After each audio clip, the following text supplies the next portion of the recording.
Twitch and Floatplane chat. And welcome to the WAN show, ladies and gentlemen. We've got a fantastic show lined up for you guys today. Man, was there ever a lot of tech news. I mean, it's CES, right? Sort of. Have you seen any pictures? 4 things that are remotely interesting. Have you seen any pictures from like the show? I've seen, it's just like not very many things there or people. Yeah, it's pretty dead. It's pretty dead. There's not a lot of people there, but definitely a lot of news. You got your Wi-Fi 6 release 2. Yes. Yeah. Yes. I was waiting for that. We're gonna talk about I wanted the second version of it. Also, we've got Intel just freaking deciding to be doing lots of stuff. They fell asleep for like a decade, and Yeah. now they're waking up just, what's going on? They're flailing. They're They're swinging. Yeah. in every direction. You better watch it. You could get your jaw broke. You make GPUs?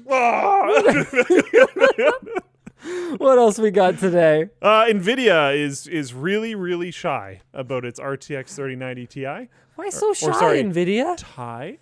I don't even want... Never say that again on this show. They clarified again. Never say it. Okay. Never say... You know how many people take it seriously when I say stuff like that to you? Guys, we're just... I just want to clarify, okay? Oh man. Yeah, like it's insulting on so many levels. On the one hand, it's insulting that people think that I'm actually just a giant and on the other hand, it's insulting that they think I'm stupid enough to show that publicly if I was such a gigantic in recorded formats. Exactly, right? Yeah. Never say those words on this show. I'm so sorry. It'll I'm never joking, happen again. and he's not sorry either. He's gonna do it again. What else we got? I mean, there's a few other things that happened at the show, like a color-changing phone and a color-changing car, but... okay, the color change car is pretty cool. Yeah, but it's not in the dock. I grabbed an article so we can share it anyways, because I think it's pretty cool. It is pretty cool. But, no, color-changing car. We'll just do it. Let's roll that intro. It's going to be a real formal show. Yeah. It's all about the ties.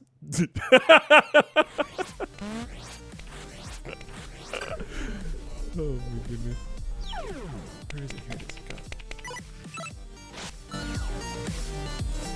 Floatplane chat, I hate you so much. What? Why? OMG, why is Linus telling Luke what to say? This is like way too far. Enough sponsors. Squarespace, Mint Mobile. No way. Mint Mobile is a sponsor? Yeah. Isn't that like Ryan Reynolds' thing? I think so. And Freshbooks too. All right, cool. I'm officially, sponsored by my fellow Vancouver. Holy crap. Do you want to curate some merch messages real quick? Because they are flying in today. Whoa! Okay, yeah, I'm on it. People figured out that we launched something today. Why don't I talk through the Nvidia stuff? Or show it off. That's our... I guess I could do that. It's a little early in the show to just be Is shilling it? the merch. They don't think so. Okay. All right, I'll shill the merch 1 second. We just launched the WAN pants. Okay, they're like a jogger / sweatpants kind of thing. Hey, Luke's rocking them too. They got the orange accents. Actually, yeah, that's pretty good. They got the waterproof zipper. I mean, they're sweatpants, so like there's nothing else waterproof about the garment. We were just like, hey, waterproof zippers are sick, so yeah, I'm gonna put a YKK waterproof zipper on the butt. I like that all the pockets zip up. Because I find stuff falls out of sweatpant pockets way too easily. I have lost 2 pairs of AirPods Pros because of sweatpants that don't have zippers on the pockets. So that was something that I specifically asked for on these. Yeah, that's huge for me. Like that's massive. And then I actually finally have a response to what the back pocket is for. Okay. So aside from the obvious joke that it's for your condoms because you're not having any sex, it's for your earphones. Okay. And it actually like doesn't interfere with where your butt sits, like in the chair. Yeah, that makes sense. Yeah. So there you go. It's got a little zipper pocket in the back for your earphones. Good stuff. All right, let's talk about Nvidia. Nvidia tries its best, and this is where the headline, "Why you so shy, Nvidia? why are you so shy comes from. They try their best not to talk about the RTX 3090 Ti. Don't even do it. It's officially Ti, okay? And confirmed the RTX 3050. So they unveiled their most powerful GPU ever at CES on Tuesday, but they talked about it for just 25 seconds out of their 48.5-minute presentation, which was enough for us to find out the following. It's got 40 shader teraflops, 78 ray tracing teraflops, 320 tensor teraflops, 24 gigs of GDDR6X memory at 21 gigabit per second, and then rumors further suggest 10,752 CUDA cores, 1560 megahertz base, 1860 megahertz boost clocks, and over 1 terabyte per second of memory bandwidth. That's right, they have cracked the terabyte per second memory bandwidth barrier, allegedly. It's asking for 450 watts via either a PCIe Gen 5 16-pin 12-volt connector or two 12-pin Nvidia ones, and has an MSRP supposedly of $16.99 US dollars. The other thing that is not rumor, but that they officially confirmed, is that it is pronounced Thai. They are, in fact, incorrect. Yes, that's right. I said it. NVIDIA is not correct about the name of their own product because nobody ever pronounced, okay, the periodic element titanium Ti. Nobody ever did that. It is short for titanium, and nobody shortens titanium to Ti. Ti also just sounds way cooler. It does. 3080 Ti sounds lame, weak, not good. It does. 3080 Ti sounds great. It does. And it's like I'm sorry. You know, I know this is going to be one of those things where there's going to be someone on Twitter who goes, Linus's arrogance on full display again. Imagine telling a company that they're wrong about the name of their product. But you got to understand, Ti is not a thing that NVIDIA invented. They did not create the periodic table of the elements. They named their titanium card how long ago was that? 20 years ago. They had the first TI suffix card or something like that. I can't remember exactly how long ago it was. It was about that though. And it was clearly titanium. So why the retcon? I don't get it. You can't just change the story. So I'm angry. And that's all I have to say about that. I love how the majority of they didn't really talk about this graphics card topic was just being angry about the pronunciation of Ti. Well, it's just unnecessary, you know? Why? I will point out that they always want it called Ti, but I will never consistently call it Ti. They do not always want it called Ti. That is a new thing. When they launched 560 Ti, yeah, it was not Ti. Was it really? No. Do you have an actual clip of them saying Ti for that launch? Oh, lots of. That would be very interesting. More than half the people I know at NVIDIA call it Ti. Yeah. If you're just on a conference call with them. Yeah. Actually, now that I think about it, almost everyone I've ever talked to at NVIDIA. Everyone I know at NVIDIA says Ti. They say Ti because it obviously is. Yeah. It's just so stupid. I wonder if this is a weird thing where it's actually where it's some kind of trademark battle. And they just can't publicly acknowledge it. I know AMD, I can't remember what product it was, but they had a super cool name for a product. And they ended up getting into some kind of dispute with a football team over it because the football team had trademarked this term in digital media, in the digital media space, and technically gaming was kind of under the umbrella of digital media. So even though the odds of this football team ever having any kind of conflicting product that could actually be confused for, I don't even remember if it was a GPU or CPU, to be honest with you, but the odds of them ever having a conflicting product that could be confused is functionally zero. Yeah. But in order to avoid any kind of future dispute over it, they ended up going with a completely different, stupider name for it. And so what I actually kind of wonder is it could be is if it's an issue. Someone's suggesting that it could be an issue with Texas Instruments. Does anyone call them TI? TI-83? Yeah, maybe that's the issue. People definitely abbreviate that as TI for sure. Like TI-83, TI-84 Plus. I think they've pretty much always, and I think literally in the product name at the top of the calculator it says TI, doesn't it? Yeah, it does. Yep. So in the product name it has TI. That's pretty interesting. So it could be. So then, okay, fine. Maybe I acknowledge that this is something maybe Nvidia has to do. I mean, they also just don't have to have TI in the product names at all. They have lots of suffixes. They've used Ultra.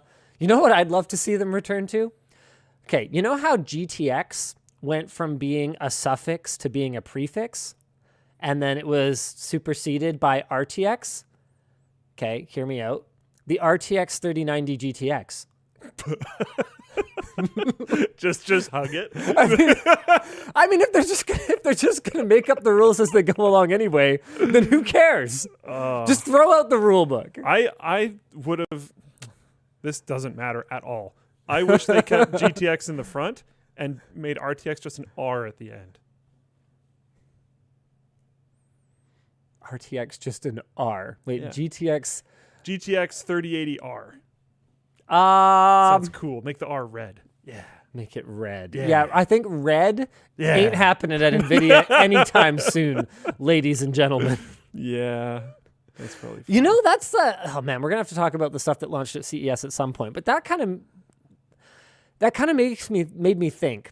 How many people remember? Okay, you know how in the tech space you got Team Blue. Who's Team Blue? Intel. Okay, who's Team Green?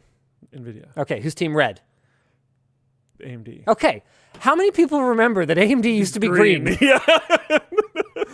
Like, is it just me, or is the color red the most important thing they got out of the ATI acquisition? I think it kind of is because I the old AMD logo was green and black, right? Yeah. Yeah, essentially the same as Nvidia, but everyone calls them Team Red, which is great.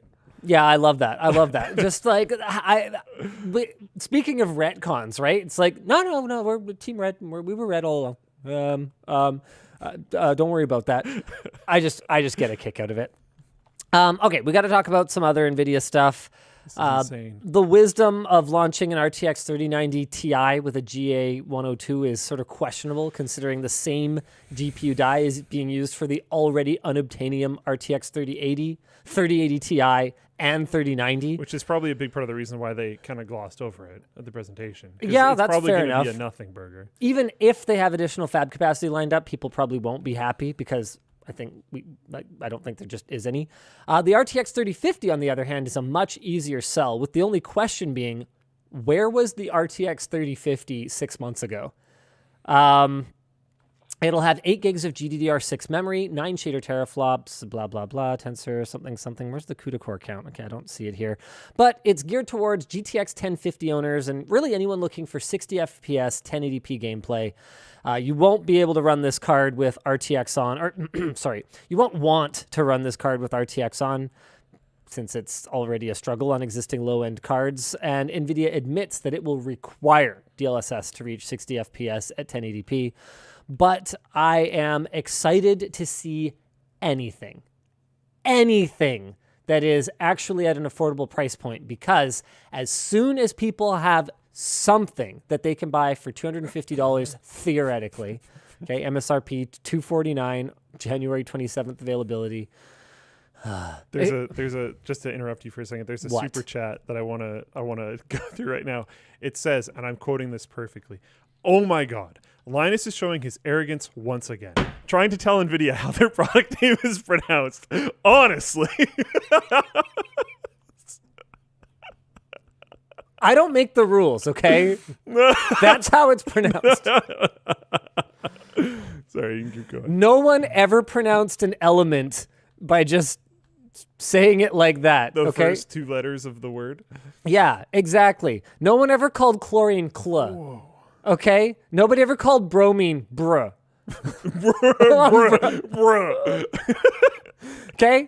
They should. That's bromine, bruh. Aluminum is not Al. Oh. Okay? Oh. Zinc. Zzz. Can we stop? I swear I'm done. I'm done talking about it.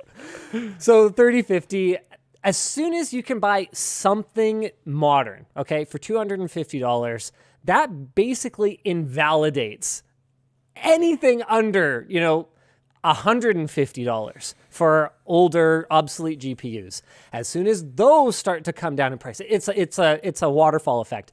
And that's what's really frustrating about all of this is Nvidia and AMD know that they could have delivered these lower end GPUs earlier if they had really wanted to. And they had justification to not do so because they couldn't make enough of the higher margin ones anyway. So why would they introduce new products? But that didn't stop them from introducing new products. And if we're from a gamer perspective, gamers don't necessarily need the highest possible density. They don't need higher performance density. That's something that benefits miners, for whom there is an actual cost per slot. And they want that sweet spot of power to however many hashes per second it'll run to populate a slot with. So producing low-end cards is actually beneficial primarily for gamers who only need one card to occupy one slot. So if you can take a silicon wafer and you can slice it up into more pieces, the odds that they will end up in the hands of gamers become greater. So, I'm frustrated it didn't happen earlier, but here it is now. I don't know who we have to thank for this. Did AMD pull the trigger first, causing Nvidia to be like, we should probably do this? Is it pressure from Intel that is causing both AMD and Nvidia to sit up and pay attention? I don't know, but thank you very much, Nvidia, for finally doing what we all needed you to do a long time ago. And I look forward to doing some budget builds for a change. Yes. It's been a long time since we've been able to fire up a stream, just be like, hey, let's build a practical gaming rig that makes any sense at a price that is palatable. I'm jazzed. I hope it actually freaking happens. Me too. Why don't we move on to our next topic for the day? What do you want to do next? I think I'm kind of relegated to merch messages duty. Have you taken a look at all? Holy crap balls. I'm working on it. I'm trying. Holy crap. Okay. There's some news actually. Okay, here. Why don't I do merch messages for a bit? Yeah, I've got some cool news. There's actually a few new Floatplane features. Most of them are streaming related. Most of them are back end for streaming related stuff. So it's just better. Hooray! But also there's a cool new feature that LTT is going to have to start using. So I'm going to have to do an educational thing. I'll probably send an email out over the weekend or something so that people are ready for it next week. But there's now a tagging system. People have been asking for this for a while. Once we stopped doing early access on Floatplane for LTT, exclusives started taking more of a main stage, and there hasn't been a way to look for them specifically. Yes. Now there is. So there's a tagging system specifically for videos that is out now. It's not the absolute coolest thing ever, because wow, what a sales pitch. You can search for it, and the Luke, creator can tag it. Chief Technology Officer, Floatplane Media. But it's not the greatest thing. But the really cool version is coming down the line, where channels on Floatplane will have sub-channels. So there will be a sub-channel for TechQuickie, for TechLinked, for everything, and exclusives will be able to have a sub-channel there. That will make it very, very easy to sort and see through things. In the short term, though, there is this exclusive tagging thing. So you can either click on the tag or you can search hashtag exclusives, or honestly, whatever you guys want to call it. Cool. And then, yeah, that's good. Also, new creator on Floatplane. There's a new creator this week. There's also probably going to be a new creator next week. But the new creator that I'm talking about this week is Garbage Time, also known as Dank Pods. If you've watched that on the YouTubes, he's doing some actually really cool music streams where he plays mostly like meme songs and then he drums along with it. He used to be a professional gigging musician. He's very good. It's actually been really entertaining to watch those. So check it out if you're interested. There's probably a lot of people in the chat that have heard of Dank Pods because yeah, he's pretty awesome. So The chat's exploding. Yeah. Right now. Yeah, pretty much. he's great. I've had a bunch of conversations with him. He's actually like a genuinely just like really cool and wholesome dude, and I'm stoked to have him on the platform. So yeah. This is insane. I can barely stay on top of it. That's what I was doing the whole time you're doing the Nvidia conversation. Okay. So yeah, anyways, also probably new creator joining next week. And yeah, things are good. All right, cool. Why don't we jump into our next topic of the day? Intel is a contender again. They've got their Arc GPUs. They've got the 12900KS and more. So they're already shipping their GPUs to OEMs, which means we're going to see them integrated into add-in boards as well as laptops. 50 designs expected in Q1. Pretty awesome. One quick thing to add about the DankPods thing. Floatplane has really good audio quality. That is actually a big benefit. It's a music stream. It sounds great. So if you're into that, that's the thing. Sorry, keep going. All right, cool. I'm gonna keep talking now. Arc Alchemist is built on TSMC's NCIX process, which is currently relatively clear of GPUs. That's honestly, in my opinion, the most exciting thing about this. We're expecting Arc Alchemist to be a relatively mainstream tier GPU. And again, that's what I'm talking about. I'm talking about sheer quantity of GPUs. That's how you drive down the demand, which is how you drive down the prices. You get GPUs in the hands of gamers who need them to play games. So it's built on the NCIX process, which is completely untapped for GPUs at this time. So this is net new capacity.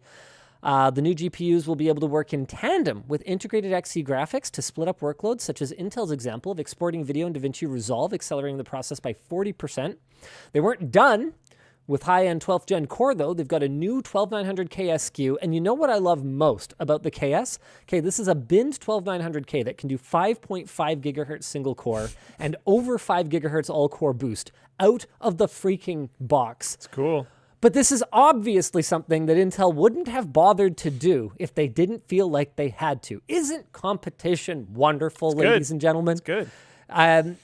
We don't know exactly what to expect in terms of performance from AMD's Ryzen 7 5800X3D, but they claimed that it will be the world's fastest gaming processor, that it is due out this spring, and clearly those claims are credible enough sounding that Intel felt the need to respond. I love this. I mean, if GPUs hadn't been such an absolute show over the last couple of years, this would have actually been one of the most exciting periods in tech in recent memory. If GPUs were purchasable, that's it. Yeah. That's it. It would be amazing. That's it. I mean, and there would be games that would actually push the hardware, and like it would have been an amazing, would have been great. Okay, we got to talk about that a little bit later. I know what you're referring to as Halo Infinite, and I've got something really cool to show you that is sort of Halo Infinite related. Just remind me later. It's that thing that I was pointing to over in my bag over there. So super excited for the KS. Not that excited for pricing. That's one thing that has happened in the CPU space is as Intel and AMD are absolutely pushing the limits of what they can build and what they can bin for. We're definitely seeing prices creep up a little bit. AMD's also got the swagger to actually price their products, expensively now.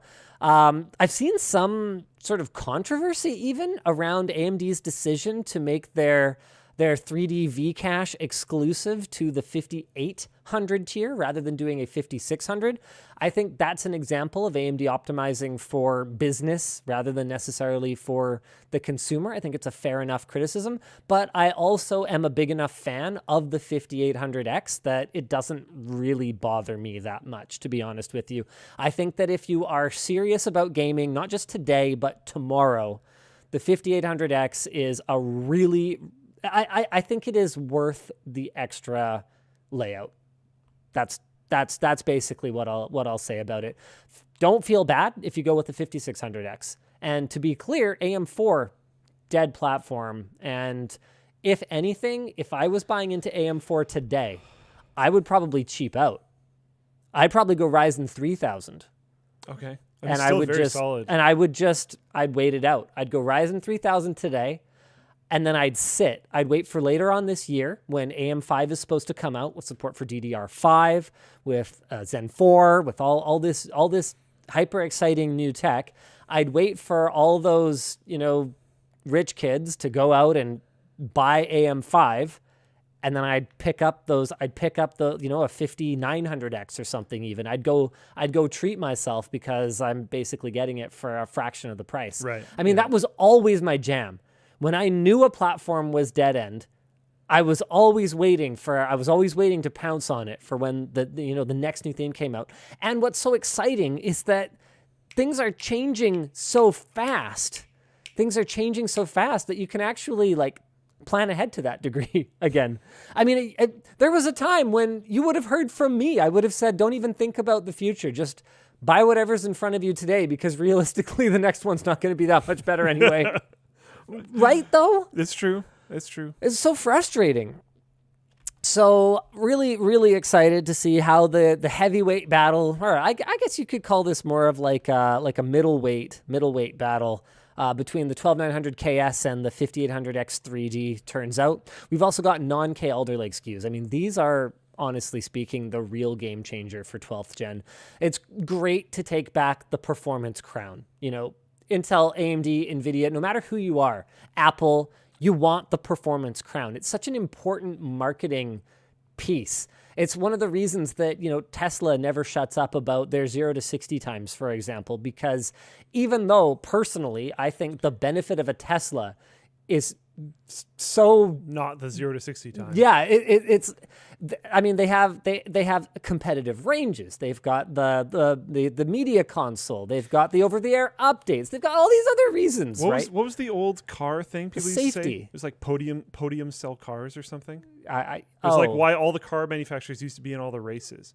Because winning races sold cars, but I don't remember exactly how they said it. I don't remember. It was like horsepower sells cars. Something. And then torque. Yeah, I don't know. Something podiums. Yeah. I'm sure someone's going to correct us, but it's not that important from necessarily a sales standpoint directly to have the performance crown, but it's really important from a marketing standpoint, because if you have the $1,000 CPU that is the best one, there's this perception that you make great products, and if I only have $200 to spend, then I'm going to get, 1/5 of that greatness, that's the customer perception. So, what is it? Win on Sunday, sell on Monday, Twitch chat says. Yeah, that was it. Yeah. Win Sunday, sell Monday. Yeah. All right. Okay. Got it. All right, cool. So, right. 12th gen, though. Who's actually spending $500-$600 on a CPU? I mean, I did that once. Yeah.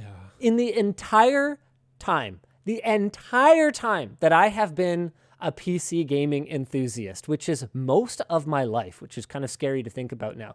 Actually, the majority of my life, I spent 700 Canadian. Okay. On one CPU? So that was 550 US or something like that.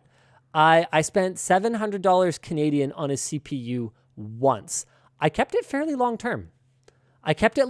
So I kept it until there was an ill-kept secret, enthusiast one that you should get instead. Okay. And then I flipped the consumer one that everyone knew about for quite a bit, and then I actually ended up saving some money and getting more performance because it's supposed to be overclockable. So the one time I spent that kind of money on a CPU, it was a revolutionary chip. Okay, I bought a 4400 plus, Athlon X2 4400 plus, and dual core, absolute game changer, guys. It was double the performance in certain applications, literally double. And then aside from that, AMD also had the best single-threaded performance at the time. It was zero compromises. It had all that cache. It was either a meg of cache or a meg of cache per core. I can't remember anymore. It's minor details. And then I didn't get rid of it because it was the king for a long time. You could overclock that thing to be equivalent to the 4800 plus, which was way more expensive, way outside my price range at that time. And I didn't upgrade it until I got an Optron 165. So The AMD was selling their Opteron server chips on the desktop socket, and you could just like get them, and they were like supposed to be more binned or overclockable or something. I think that was all nonsense anyway in retrospect. But I got one of those for cheap, and then I sold my 4400 Plus for more, so I got like the same performance or better actually. I think my 165 was actually more overclockable than my 4400 Plus. So that was the route that I went. But that is the only time in my life I ever spent that kind of money on a CPU. And when you look at the difference in performance today with the release of the rest of Intel's 12th gen core lineup, you look at the difference between spending $300 or $350 and spending $600. It is nothing like it was back then. Yeah. Like, to get a dual core at all at that time, you had to spend that kind of money because they were the cutting edge, right? Even the cheapest one, okay, the 4200 Plus was only marginally cheaper than the 44. Whereas now, you can get the vast majority of the performance for a fraction of the price. So you should. So as much as we do a lot of showcase builds with Core i9s, that's not what most people are buying. It's just that having that flagship hold the performance crown in some key application or be it gaming, I mean, it's a big one obviously in the consumer space, is so important because it means that regardless of what the real performance numbers are, you're going to sell way more of those lower tier SKUs. So that's what AMD and Intel and Nvidia for that matter are after. You know, the most I ever spent on a CPU I think was sub $200. Really? Because of the most Intel Retail Edge programs. Good old Retail Edge.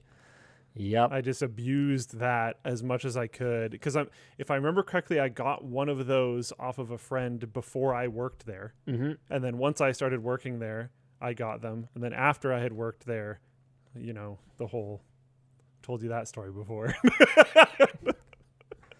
So yeah, that's a thing.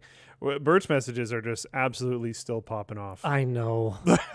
It's crazy. I'm trying to stay on top of them a little bit, but it's really hard. There's a freaking ton of them. I can't stay on top of it. There is a lot. Okay. Color changing car? Let's talk about the color changing car. You're going to bring this up on your screen because this thing looks freaking incredible. I mean, it's something that conceptually I think has been talked about before, but I don't think anyone has ever done anything quite like this. Yeah, this is not the GIF. I don't know if there's.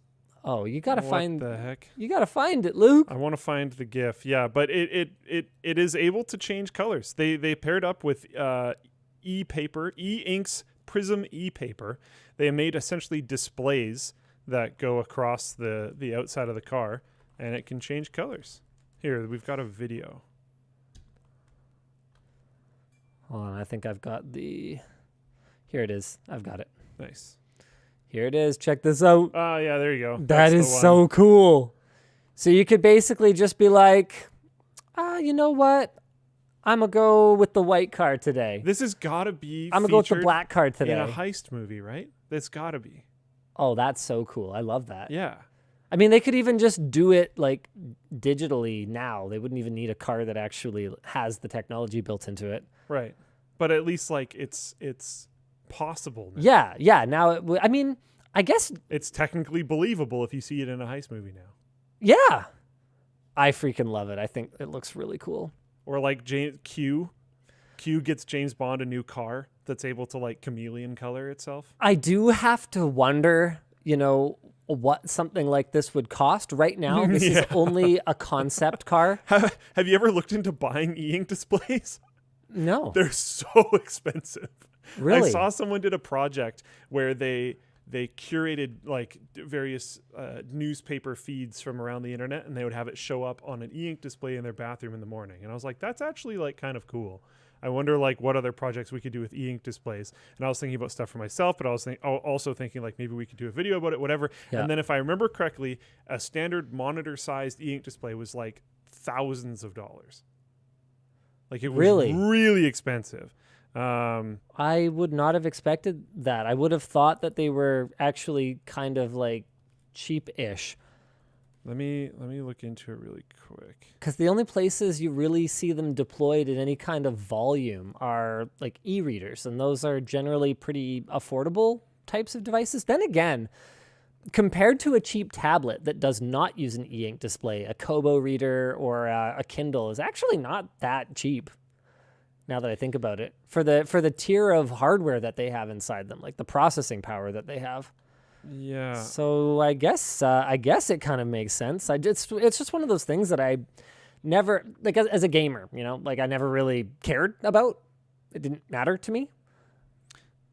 Yeah, I'm finding a lot of conflicting stuff. Chad is saying that monochrome is cheap, color gets really expensive. I also just found an article that was posted actually like somewhat recently, like it was posted in 2021. I know it's last year.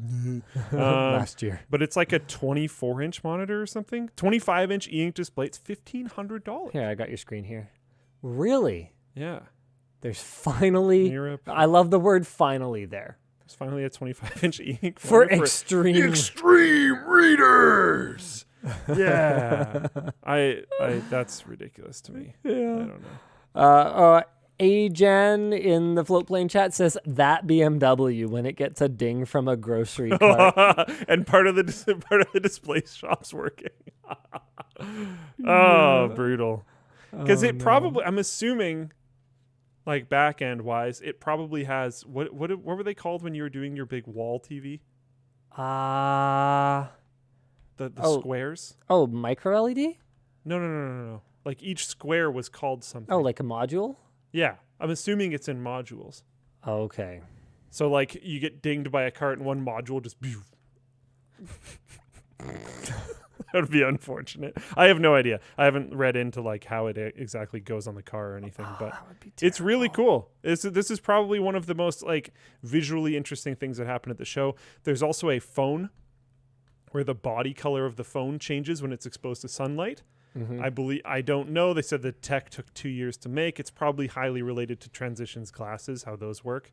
Yeah. Because it's exposed to sunlight for 30 seconds, which is an extremely similar metric to transitions glasses. Yeah. And it's probably a glass back, if I'm guessing. Yeah, that sounds like that probably took 2 years because it like wasn't a major priority. Yeah. But it's kind of neat. That's definitely cool. I'd be into that. Yeah, me too. So that's kind of cool. There was some cool chameleon color changing things that happened at CES and not a ton else.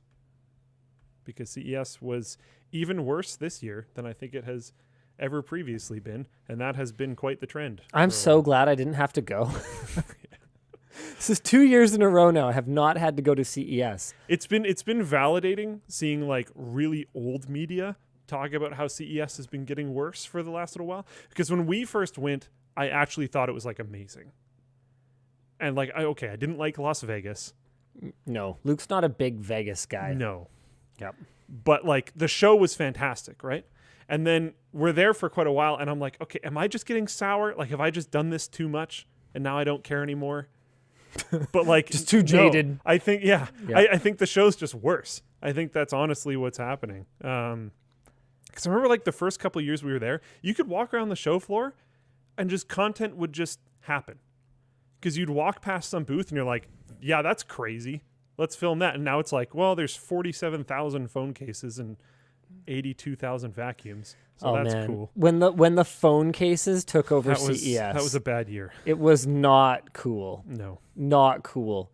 Man, what are some of those phone case companies that were just like enormous? They would have these like gigantic booths. I can't even remember anymore because no one cares. Multiple floors sometimes. Yeah, like phone cases are just commodity at this point. Yeah. Other than D-Brand. Hi, D-Brand. Don't worry, they're robots. They can't understand what you're saying. And sponsors. Other more different sponsors. The show's brought to you today by Squarespace. Squarespace gives you the tools you need to build and grow your online presence. They've got a ton of templates spanning a large variety of categories, so whether you need a website for your blog or your wedding or your business, Squarespace has got you covered. You can get a domain quickly through Squarespace if you need one, or you can port over an existing domain that you already own, and you can get started with a 14-day trial by heading to squarespace.com/WAN, and you'll get 10% off your first purchase. So go check them out. The show is also brought to you today by Mint Mobile. That's right. If saving more and spending less is one of your goals for 2022, why do you keep buying so much merch at LTTStore.com. No, seriously. Why are you still paying insane amounts of money every month for wireless? Switching to Mint Mobile is one of the easiest ways to save this year. As the first company to sell premium wireless services online only, Mint Mobile lets you maximize your savings with plans starting at just $15 a month. All plans come with unlimited talk and text and high-speed data on the US's largest 5G network, and you can use your own phone with Mint Mobile's plans and keep the same phone number along with all your existing contacts. I would think our audience is savvy enough to know that you can keep your contacts when you migrate from one carrier to another. But hey, that's a good talking point for the normies out there as well. Thanks, Ryan. To get you... We got you, Mr. Reynolds. To get your new wireless plan for just $15 a month and get the plan shipped to your door for free. I don't know what plan shipped to your door for free means. Go to mintmobile.com/wanshow. Maybe they mean SIM card. Maybe this is more normie speak. To get the plan shipped to your door, yeah, that's right. You can cut your mobile bill to $15 a month at mintmobile.com/wanshow. So why don't we just summarize that? It's really affordable because they sell online only. There you go. I remember from my NCIX days, actually. Hold on a second. I'm going to go back to the wide for a second. We actually tried to get into being like a mobile carrier reseller, and the commissions on that stuff are crazy. If we had ever actually managed to successfully do it, it could have propped up the retail locations in a big way because you get paid for like some absurd amount of time, like a portion of what that customer is paying per month.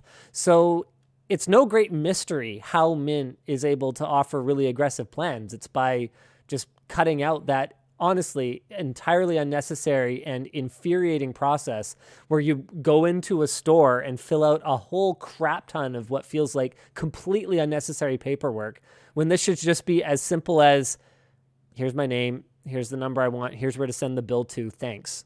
Yeah. Like, why has this process of getting a device registered on a network been so complicated for so long? Well, I mean, I know the answer is because they all want you to be locked into their devices and blah, blah, blah, blah, blah.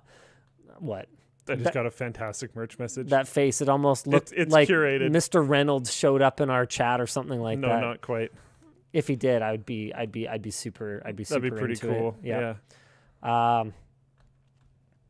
He may or may not be on my list. It's okay, mine too. Sorry. Anyway, we should talk about our third sponsor for the show, Freshbooks. Thank you, Freshbooks, for sponsoring today's video. Freshbooks is easy-to-use accounting software that helps you do your business. You can impress clients with professional-looking invoices that detail the work that you've done, use automated payment reminders if invoices get past due, easily track expenses, and use their time tracker to log every minute of billable hours so you don't have to think about it later. I mean, what a nightmare that is. When you've done some kind of long-term job and you have to go back and try and figure, did I do 6.5 hours or was there like a quarter hour that I on that day? Yeah, it's awful. So don't do that. Use FreshBooks. And you can keep everyone on the same page with their projects feature, which makes it easy for clients, your team, and your contractors to collaborate, share files, and comment. Choose a plan that's right for you and start your free trial of FreshBooks for 30 days today. No credit card required at freshbooks.com/WAN. All right, let's jump into our next topic. Jake said that it's less painless these days. Bought a new phone in cash, and Rogers came and dropped it off at my door. Was pretty nice, actually. Okay, I've got so many questions about this. Yeah, you know, what? Why does Jake need to be like buying phones in cash? Yeah. Number two, I know for a fact that Jake has a company phone plan. So is this your dealer phone, Jake? You know what? It's fine. We don't have to talk about that. Let's talk instead about Wi-Fi 7. JK, Wi-Fi 6, Psych. Release 2. Nice. Version 4. Yeah. That so part's not true. There's some notes here. Wi-Fi 6 adoption has outpaced previous generations. I mean, that's easier when you just redefine everything as Wi-Fi 6. Sorry. I'm getting ahead of myself. Wi-Fi certified 6 Release 2 is the latest certification from the Wi-Fi Alliance. It supports uplink multi-user mobile input output, multiple input output, so multi-user MIMO, which means it'll have like better support for more Wi-Fi 6 devices entering the market because they'll have more of them connected to APs at a time, and it'll help balance them. Supports new low power and sleep mode enhancements, including broadcast target wake time, extended sleep mode, and dynamic multi-user spatial multiplexing power save. Wow. Sounds honestly that's a lot of words. This is that whole thing where like the difference between a sufficiently complex science and magic is indistinguishable.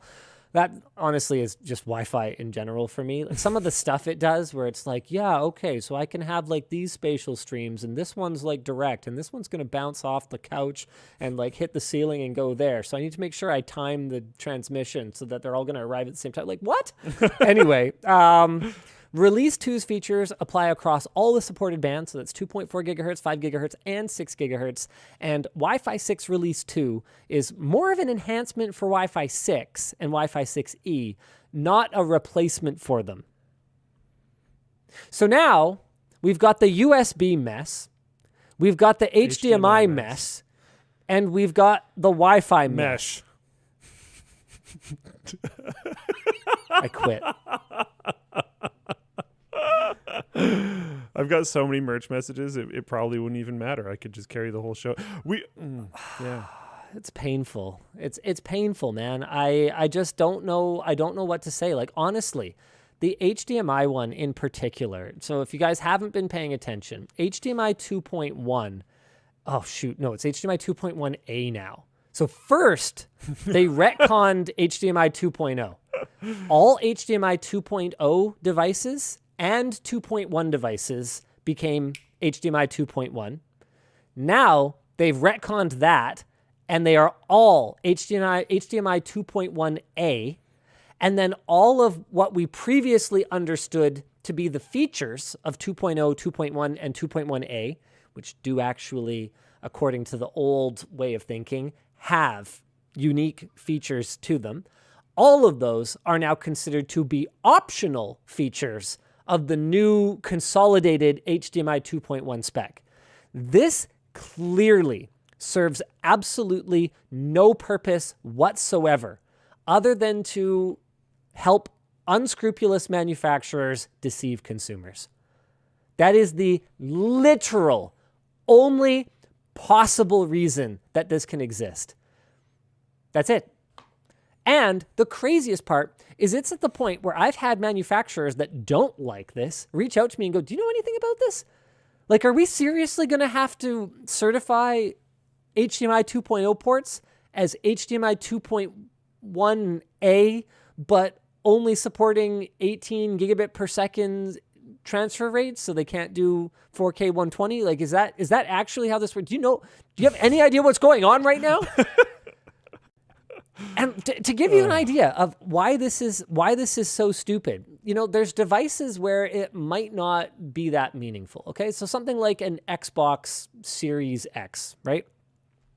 In terms of the understood functionality, I think this is a gaming device where I think people are going to look at the spec sheet. They're going to go, okay, it supports 4K 120, or does it do 8K 60? I can't remember. It doesn't matter. The point is it does 4K 120, right? And so they're going to know to look for that. But let's take something like an Apple MacBook M1.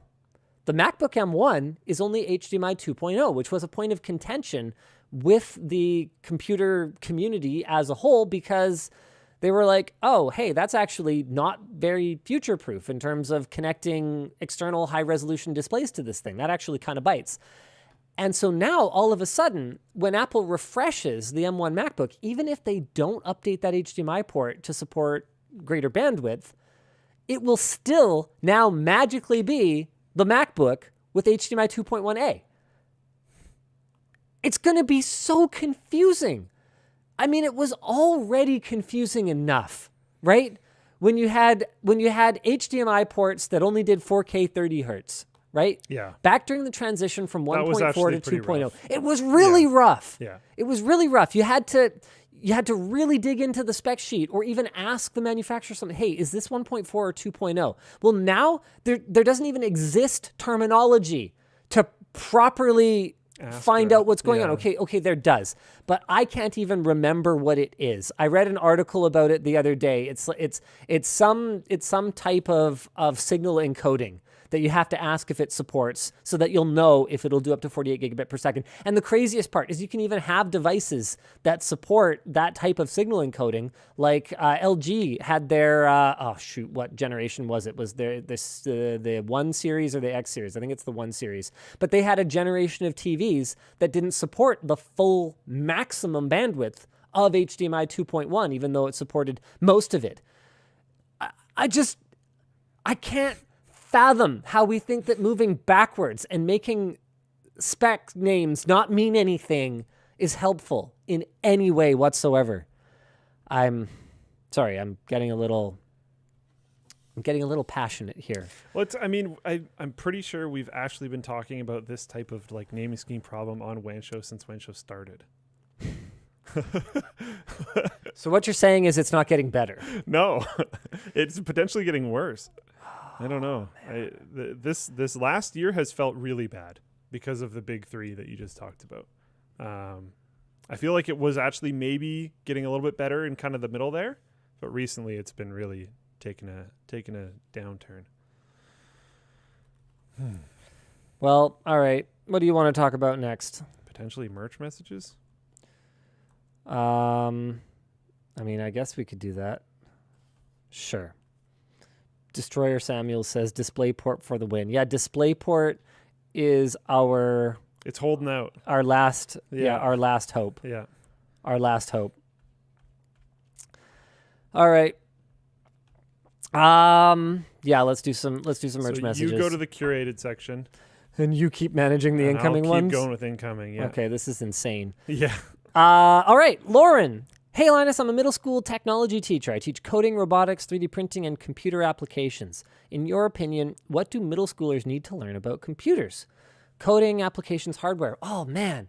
So it could be so much of a deeper conversation. I could talk about this one for hours, but personally, I think that we should do a lot more to streamline learning at the secondary school level. I think that I'm assuming that you're in North America with me. You might not be, but some countries already do this. Yeah. But I do think that students should be sorted based on aptitude and desire, of course. I mean, these are choices. We shouldn't just be making them for people. But students should be sorted based on aptitude and desire and a little bit more focused.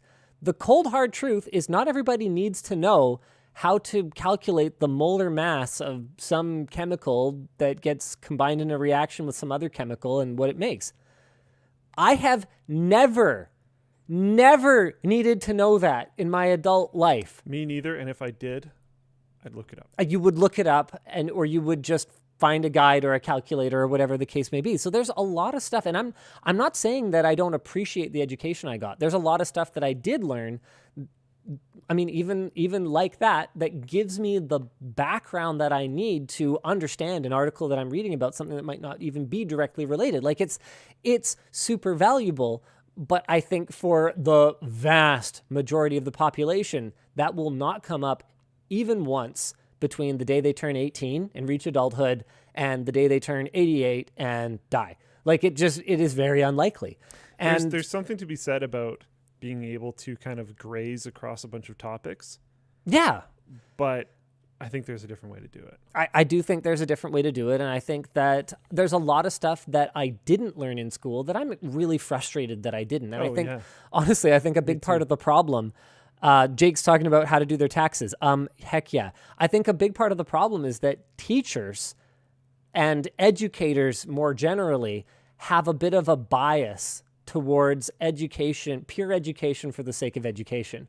And so I think that because these are people who spent their lives learning molar masses or learning how to calculate and draw out all the different forces interacting on an object or whatever the case may be, I think because they spend their lives pursuing that type of knowledge, and they didn't necessarily become experts on things like personal tax planning, those types of topics basically functionally do not get covered, at least here in BC, Canada, 20 years ago when I was actually in school. So take this for the outdated and region-specific rant that it is. But I think that long story short, coming back to your question, it really depends on what they want to do with their life, because asking, like, okay. Not everyone needs to learn how to code. Yeah. And you can code. You can be a great programmer and basically not give two hoots about the hardware side. You have to kind of understand how a computer works, but I mean, they have hardware engineers for that. Like, that's what those guys do. They and the firmware folks will create the API that your program will interact with, and it ain't your problem. And the better you understand how the hardware works, maybe the more of a superstar programmer you can become. At the same time, if you're wanting to become some form of engineer, like a certain level of understanding about development is probably going to be good. But that's a different type and level of learning than someone who wants to become like a software engineer or computer scientist would undergo. And then you ask about applications. I would say that if you want to get into media production, for example, or you want to get into the film industry, you should focus 100% of your time on applications, and you don't need to know basically anything other than, I think a little bit of knowledge of scripting would probably be valuable, on the coding side. Being able to recognize that, this kind of configuration is more optimal for running my application than this other kind of configuration. But you should spend pretty much all of your time mastering the tools that you're actually going to use for your job. So that's the short answer, is it really is student dependent. I've by the way, your job sounds super cool. I always thought it was interesting. Like I had this home ec class that I had to take, and it was sewing, cooking, and I feel like there was something else. Drama. Art. Okay. Maybe. We had two of those. We had one where you did like drama, wood shop, and something else, and we had one where you did art, sewing, and cooking. Yeah, we had sewing, cooking, and I think maybe art, and then we had woodwork, metalwork, and shop. And I really liked the idea of doing the woodwork, metalwork, and shop one. And I think electronics was in that as well. But the other one, I was like, you know what? I got nothing against them. There is no way I'm gonna grow up to be someone who sews things. He knows who he is. Okay, ladies and gentlemen. Yes, like I that was probably one of the lowest grades I've ever gotten in a class. Man knows himself. I was really bad at it, even when I was trying, and I had to try at least a little bit because I would have failed. Like, it was a problem. The cooking one, I was like, okay, I can cook what I need to cook. Yeah, I'm not going to become a chef. I actually really like cooking, but I don't think working in a kitchen would be my thing, so whatever. Like, I knew all of this when I was in grade 8 when they made me take the course. And I remember thinking in grade 8, like, I know this. This isn't a question. Yep. This isn't a possibility. I'm going to waste an entire semester in this one class, completely waste it, because it's never going to matter. I know how to cook. I didn't learn any of it from that class. I have never needed to sew something, and if I did, I would take it to someone who is significantly better at it than I am. What if they had a class at that time that had focused on seductive cooking? We talked about this on a previous WAN show. I feel like that wouldn't fly in like a high school. That would. Oh man, I feel like the kids in the high school would probably find that more useful. So anyway, Anonymous asks, are there any VR projects you guys are looking forward to in 2022? Honestly, all I do is play Beat Saber. So I heard that Meta's attempt at virtual, kind of a VR chat competitor basically immediately turned into all the same problems that VR chat has. Nice, perfect. So I kind of laughed about that. Definitely saw that coming. Other than that, I mean, I'm always hoping for better headsets. If something at the quality and refresh rate of the Index could be wireless. Oh, that'd be super cool. That's the big waiting for it. Yeah, Quest 2's not quite there. I'm also extra ready for a high refresh rate, high resolution OLED display. It's very noticeable, like far more than on a gaming monitor. The smearing as you're looking around is extremely noticeable, even on the highest end headsets today. So there's nothing specific that I can think of, but that comes to mind. Ben, It says, hi, Linus and Luke. I recently got an 8K TV and I struggle to find content besides YouTube. Would you consider uploading in 8K or would there be a bottleneck in your workflow if you were to do so? We actually recently downgraded our cameras. We are now shooting on FX3s and FX6s, which are 4K cameras rather than our Reds the vast majority of the time. We still shoot some stuff on Red, but we export everything at 4K because the reality of it is you are more limited by the bit rate that YouTube delivers than by the number of pixels that you are packing into your exported file. So you should, we could still export them in 8K and we could upload them as 8K. It would be a little disruptive to the workflow, but the main reason, but you would probably still get a benefit to the picture quality because it would serve you a higher bit rate. Really though, for us, we want to solve HDR before we bother moving to 8K because from a perception standpoint, it makes a larger difference to the quality than just upping the resolution, in my opinion. So Jake actually pointed out, and I forgot about this, but it's totally true. I have this Valve lanyard that I've liked for a long time. I know the one. And it fell apart. Okay. The threading completely lost it. And Jake was like, I was like, oh no, I'm sad this is garbage now because despite taking one course of sewing, I probably can't sew these like two extremely basic pieces of fabric together. That's kind of sad. Jake took it home to his mom and it's holding up still. It was great. So like, yeah, I got nothing from that class. There's very few things in my life that I will not try to fix if they break. And that broke and I was immediately like, guess it's garbage. Okay. And taking that class would not have, that did not save me.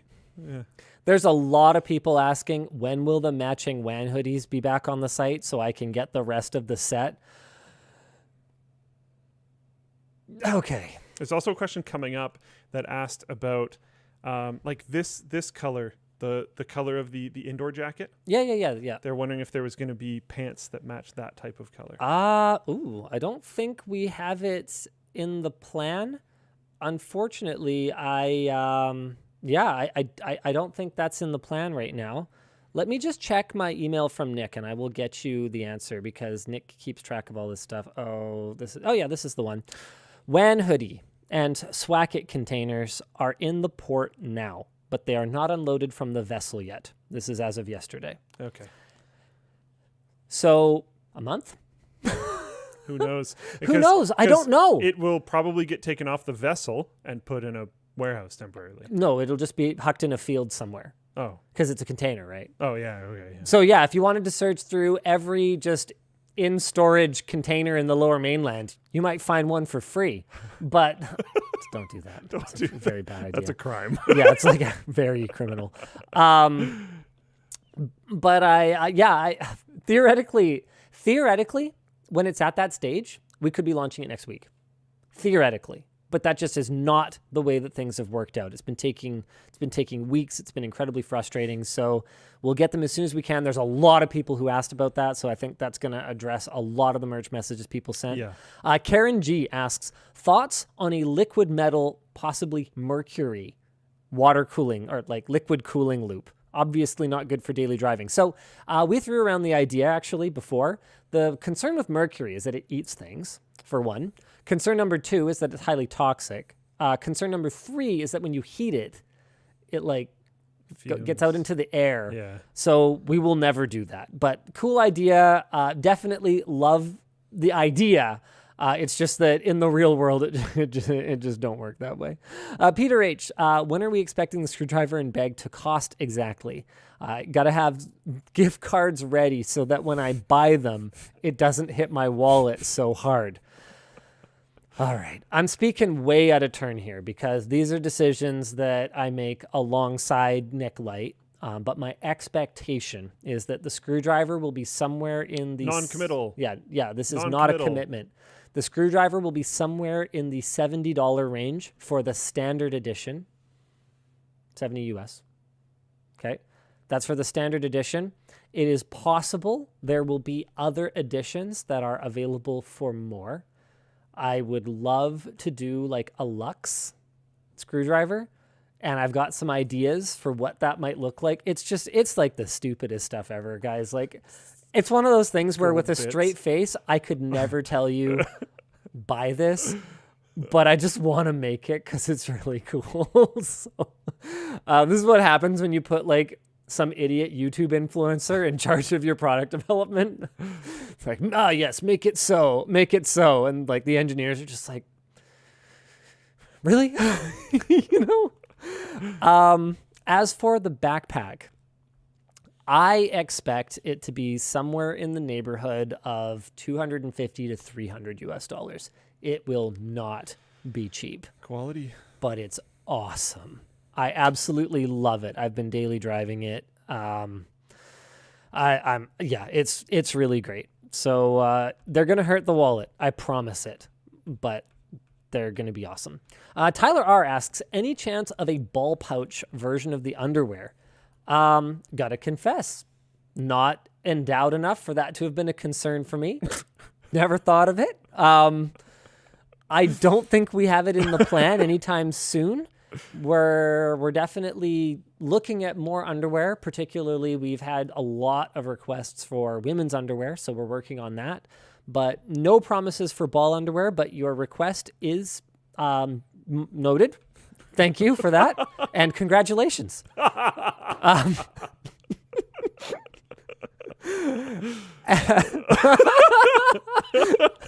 What a way to end. Congratulations. That's funny. Adam R. says, I work for a state agency in the U.S. in a cybercrime unit helping the most vulnerable in our society. Our office is in desperate need of a tech makeover. Would LMG be interested in a video collab addressing the same? Wow. Weird. It's crazy to me that you guys need a tech makeover. Yeah. So I didn't know when I clicked this one, like, is this a government agency? Because if so, like, sounds like it. I don't even think we'd be allowed. Yeah, I don't know if we'd even be able to do that. I think the whole cyber crime thing is interesting, but like a tech makeover is probably literally not okay. Yeah. So cool suggestion. You know what? I'm going to respectfully decline, I think, on this one. Yeah. It would be pretty cool, but I just feel like we wouldn't really be able to show anything, which would make the content just me walking around in a completely blurred out frame. Speaking of which, Control F, Fab. I know I saw some questions about the Intel Fab trip. Oh, that wasn't it. Okay, oh, never mind. Well, they're coming as soon as they can. I haven't heard back from my Intel rep to the point where I'm actually like kind of worried about him. So, I'm sure he's fine. I'm sure I would have been notified of his, role replacement or whatever if he was, dead or fired or something. Yeah. But hopefully you're okay, EW. Ping me if you want to. He might just be avoiding me because he's busy. I mean, it's CES right now, and reviewing our videos and trying to get all the executives lined up to get the Fab videos going is going to be a bit of a bear. But they'll come out as soon as they're ready. Halo Infinite thingy. Oh, yes. Okay. Thanks, Floatplane chat. Okay. So first of all, the backpack is amazing. Yep. And all it's the device. This always stuns me. This part I find fascinating because how long have you been using this now? I don't know, like over a month though. Oh, it's got to be way over a month. Yeah, I don't know exactly. Is this the same one you've been using? Yeah. I took it with me to Tel Aviv and all that. Yeah, it's got to be way over a month. Yeah. It looks brand new. Well, yeah. And it's looked brand new the whole time. Well, I find that fascinating for a backpack because backpacks get beat up just like naturally. So I got all my tech pockets, right? Got my, oh crap, I better find my framework before I go home. Okay, well, my laptop's supposed to be in there. And then I've got my couple of handheld devices. Okay, so this one is super cool. I know that I just announced the Next, which is a follow-up to this. This is the Neo Pro. Okay, but Luke hasn't seen this thing, and it is really freaking cool. You haven't seen it in action. True. So I've been a little slow about getting my review done of it, and the reason for that is that I've just been a little slow. Sorry, everyone. But I'm finally on top of it, and man, is this thing ever cool? Unfortunately, this is going to take me a minute to get signed in. So do you want to do a couple of merch messages while I de-stupidify this? Okay. Sorry, one sec. Some of these I'm going to have to kind of ask you. So Matthew B says, been watching for years. Thanks for making such great products. Know you've been making a lot of jackets. Do you plan on making a waterproof rain shell? Yes. Oh, wow. I did not expect that. So this was actually included in the Creator Warehouse newsletter, which you should definitely subscribe to. It's super quality. cool. Yeah. They talk about sort of behind the scenes the tech of what we're working on. So Kyle's done a thing on injection molding. Sarah's talked about just color choices, and this is actually featuring the kind of the 3D printed down is what the manufacturer calls it. But essentially what it is a super high R value, so super high insulation value, but hyper thin and super thin, really comfortable material with a waterproof, ever so slightly stretchy shell, which is nice. That I think is going to be absolutely killer. We've got looks really. Is this the final design? No. Okay. No. So I already like the stealth lines and stuff. Those are going to be stealthier. We found that they were a little bit too loud once you're actually wearing it. Sure. And then I think the back is going to be more like dots or something instead of this like big line. The fit is bang on, but there's some other details we need to figure out. Like this Velcro is awful. It's abominable. So we'll have to deal with that. The hood fit is excellent. The taping is excellent. So we're really pleased. Oh, do you have dual lines on the hood? We're really pleased with this manufacturer Nice. overall. Waterproof zippers, obviously everywhere. I think it might be kind of cool to do an interior pocket now that I think about it. It's still very much in development, but it'll happen. I've been asked to try it on. Okay, fine. One sec. Do you want to do another thing in the meantime? Yeah. Just trying to find one. Okay, I'm going to save that one for when Linus is more available.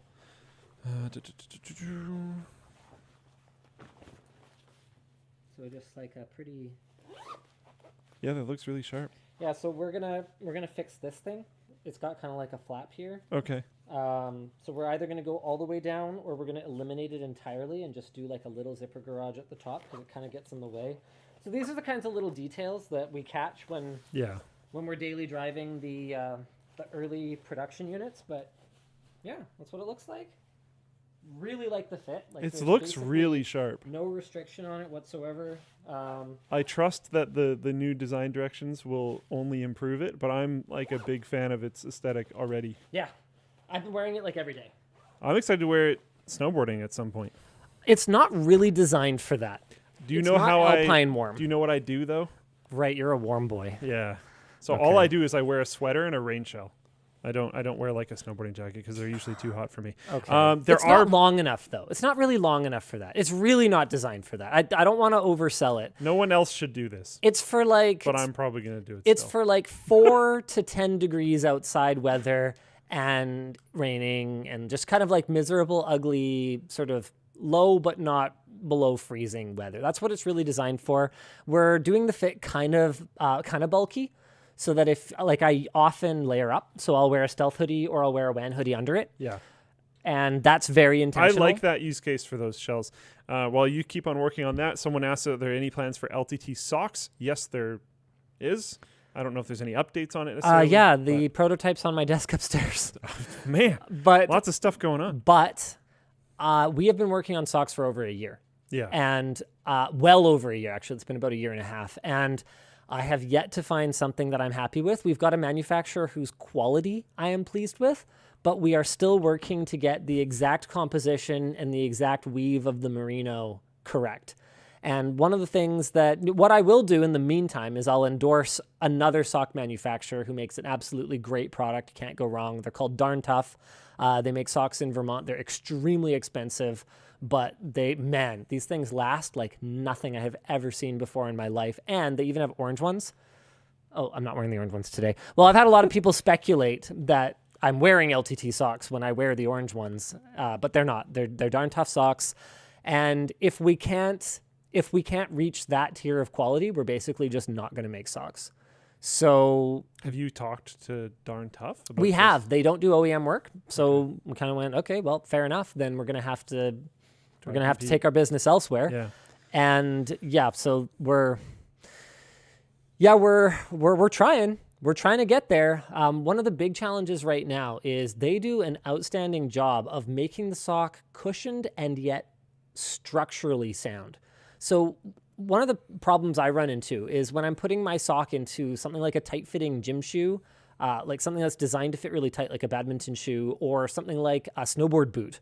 Yeah. Right? You don't want the heel to get pulled up Yeah. halfway up your calf. So you need something that has enough structure to the base of it that it's not going to get pulled around on your foot. And, even just, wearing my daily driver sandals or whatever, if you move sideways, I hate it when my socks slip around on my foot. Kind of the worst. Drives me absolutely crazy. So I miss tech news, says Prime Packet. Wrong show. It's not a tech news show.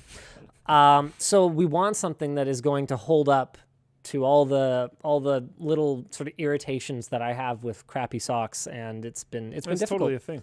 Yep, it's been difficult. Joseph S says winter stealth bottle in brackets white on white. When? P.S. I am now going to start calling bromine bro. I hate it. I hate it so much. Winter stealth bottle. I actually would be surprised if we ever do it, to be honest with you. And the reason for that is that we have experimented with that color scheme before, and it really just did not translate. I think I remember it looking weird. There is a water bottle project that I don't know if we're talking about that I'm actually very excited for. The thick boy? The thick boy. Yeah, there's gonna be a bigger water bottle. It's huge. It's like a day's worth of water in one bottle, which is totally what I want. That's fantastic. If I can just fill it up in the morning, and if I drink the whole thing by the time I go to bed, I'm like pretty solid. Ridiculous. Nice. All right. Nice. I love it. Fantastic. Ounces. Can we say ounces yet? I don't remember how many it is. 64, I think. Okay. I'm pretty sure. I'm not 100%. I could have said that It's wrong. ludicrous. Don't quote me. Yeah, don't quote him on that, because we are just dumb people that have no idea what's going on. Talk to Nick. Yeah. Bryn, don't talk to Nick. Don't bother Nick. It is the weekend. Okay. That's why. No, tweet him. No, don't. Tweet him now. No, don't. We're going to lose our leaking privileges. We're not going to be allowed to leak product anymore. Okay. If it ruins Nick's weekend every time. Don't tweet him. If you want to learn more about products, don't. Subscribe to the newsletter. Yeah. Okay. All right. Big brain. Okay. So this is really cool. This is, Halo Infinite running on a handheld. Okay, one second. Just chill. Where's the stupid where's the bot boot camp? Here we go. Sure, whatever. Play. Okay. This is like kind of mind blowing. Now this is not running RDNA 2 graphics like the upcoming Steam Deck will. But unlike their previous one, which I actually have in my tech backpack as well, I love this thing. Unlike their previous one, the Aya Neo Founder Edition one, it's got, Vega 8 rather than Vega 6 graphics. So it's a full 30% wider GPU core, and it's clocked 15% higher, which based on the performance numbers that I saw of this one, the Founders against the Steam Deck prototype that I tested, puts it within striking distance. Although there's still lots of room for Valve to optimize. I love this, by the way. I got to talk about Jake's comment here in a second. There's still lots of room for Valve to optimize both on the hardware side and on the software side, especially because they're running such a lightweight operating system. You see how much they shed from the size of their SteamOS 3.0 image? No. I forget what it was, but it was obscene. It's a fraction the size that it was before. They just de-bloated the crap out of it. Crazy. This is great. Jake asks, can the Aya play Anno? I've got Jake into Anno now. What? Actually? Well, he saw me playing around with it when we did a video at my new house, and he had always kind of made fun of me for it, actually. He was like, oh, you're always talking about Anno, Anno, And then he messages me, shortly afterward, he's like, okay, I'm going to try Anno. Should I try Anno? I'm like, well, it's kind of a polarizing game. It's not for everyone. But if you like optimizing things. And if you like building style games, you might really enjoy it. Or if you can pair with someone who does. So, and he's been messaging me about it, and like he's been like into it now. It's great. We should make a 3-person whatever you call it, expedition, something. I don't know. Okay, here you go. Try it out. That is Halo Infinite running on. Oh wait, actually, hold on. Do I even have it in? Like juicer mode? I do. So you can, it's really cool. This is some software they added. You can actually configure your TDP of the chip on the fly. So you can just be like, yeah, I want to run in balanced 15 watt mode. You double tap. Well, normally you double tap it. All right, it's being stupid right now. Of course, when you go to demo something, it immediately breaks. But we're in like big chungus 20 watt mode right now. A question for you while I play with this for a second. Any chances, Joshua W says, oh, it's gone. Any chances for kid-size shirts is what he asked. We want to do kid-size shirts. Right now, our insurance is does not allow us to do children's garments, and it's not an impossible thing for us to do, but it's something that we potentially could do in the future. So, yeah, we'll see how that goes. Jonathan asks, how do you tell a good PC distributor for commercial uses? I've been trying to find one for a long time, but haven't found one that's reliable. Do you have any recommendations? Honestly, I don't even know what a commercial user looks for in a PC distributor. What are the differences? Is there a reason you wouldn't just buy in bulk from like Newegg or Amazon? Do they have corporate reps? Sorry, I have not been concerned with procurement in a very, very long time. So playing a shooter game on a controller feels like butthole. Okay, but that's fair enough. It feels like it's running well. What's the frame rate at? It's up here. I've got FrameView running. Oh, average. Yeah, okay. So it's hitting around 30. Yeah. Which, like, no, I did not expect 60 FPS in Halo Infinite on this thing, but it is 100% playable. Yeah. Pretty cool, right? That's pretty nuts, actually. That's cool. That's exciting. This thing is like... That gives me more hope for Steam Deck. But kind that's of also sick. cool. It's also interesting that it's running Halo Infinite, and the air out of the back, which my hand 100% went over, was cool. Well, but that's the intake. So the exhaust is out the top, where it doesn't interfere with your hands at all. That makes sense. And Halo Infinite is just, it's mostly interesting from a, what, really? Really heavy game, yeah. Kind of standpoint, just because it's such a heavy game and it's obviously popular right now. But for me, the bigger one is that you can run Breath of the Wild at over 30 FPS on this thing. And that's in the 15 watt, somewhat reasonable mode that won't chew through the battery in like 2 hours. Right. So what's crazy about this is that it's the do absolutely anything computer. Yeah. Literally it's sweet. anything. Because you can dock it and expand with screens and peripherals and whatever. I've got PlayStation running on it. I've got PS2 running on it. I've got the Wii U version of Breath of the Wild running on it. I've got PC games running on it. It's like there's nothing it can't do. In the current environment of hardware prices, is it like that bad of an idea for someone to just buy one of those? Well, the thing is that the Steam Deck is sort of in this sort of does it exist, does it not exist stage where it is announced, but you can't buy one, and Valve says they will ship it at X time, but they could easily delay it. I mean, it wouldn't be the first time that Valve ever delayed a product. And we don't know how how friendly Windows will be on it either. I think it'll be fine. I think that Valve is clever enough people to understand that not everybody is going to want to run SteamOS 3.0. Hopefully it's great and everybody does, but I agree. I think it's not realistic for everyone to end up running SteamOS 3.0 on it, and I think that Valve is absolutely going to be doing the smart thing and internally validating the device on Windows for sure. There's just absolutely no way they don't do it. Martin M says, let's see how long this takes to come. Still waiting on a previous order. Hit up support. But also understand that they are a little bit backlogged right now. Super swamped. We've had time off because of the holidays, because we're not a totally horrible employer to work for. And then also there's an influx of messages over the holidays. Joe doesn't know this, and neither does Nick, but I'm going to talk to Nick about Joe potentially helping. Oh, okay. With them, that would be really helpful. They told me their support ticket number today, and my jaw hit the floor so hard I almost flipped over. Yeah, we're trying.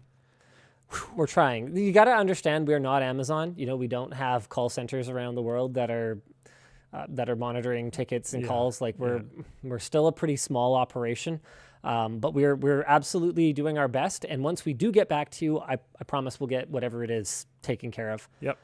Starlit Scarf, a big fan of yours for years, or been a fan of yours for years. Not a big one. Sorry, small one maybe.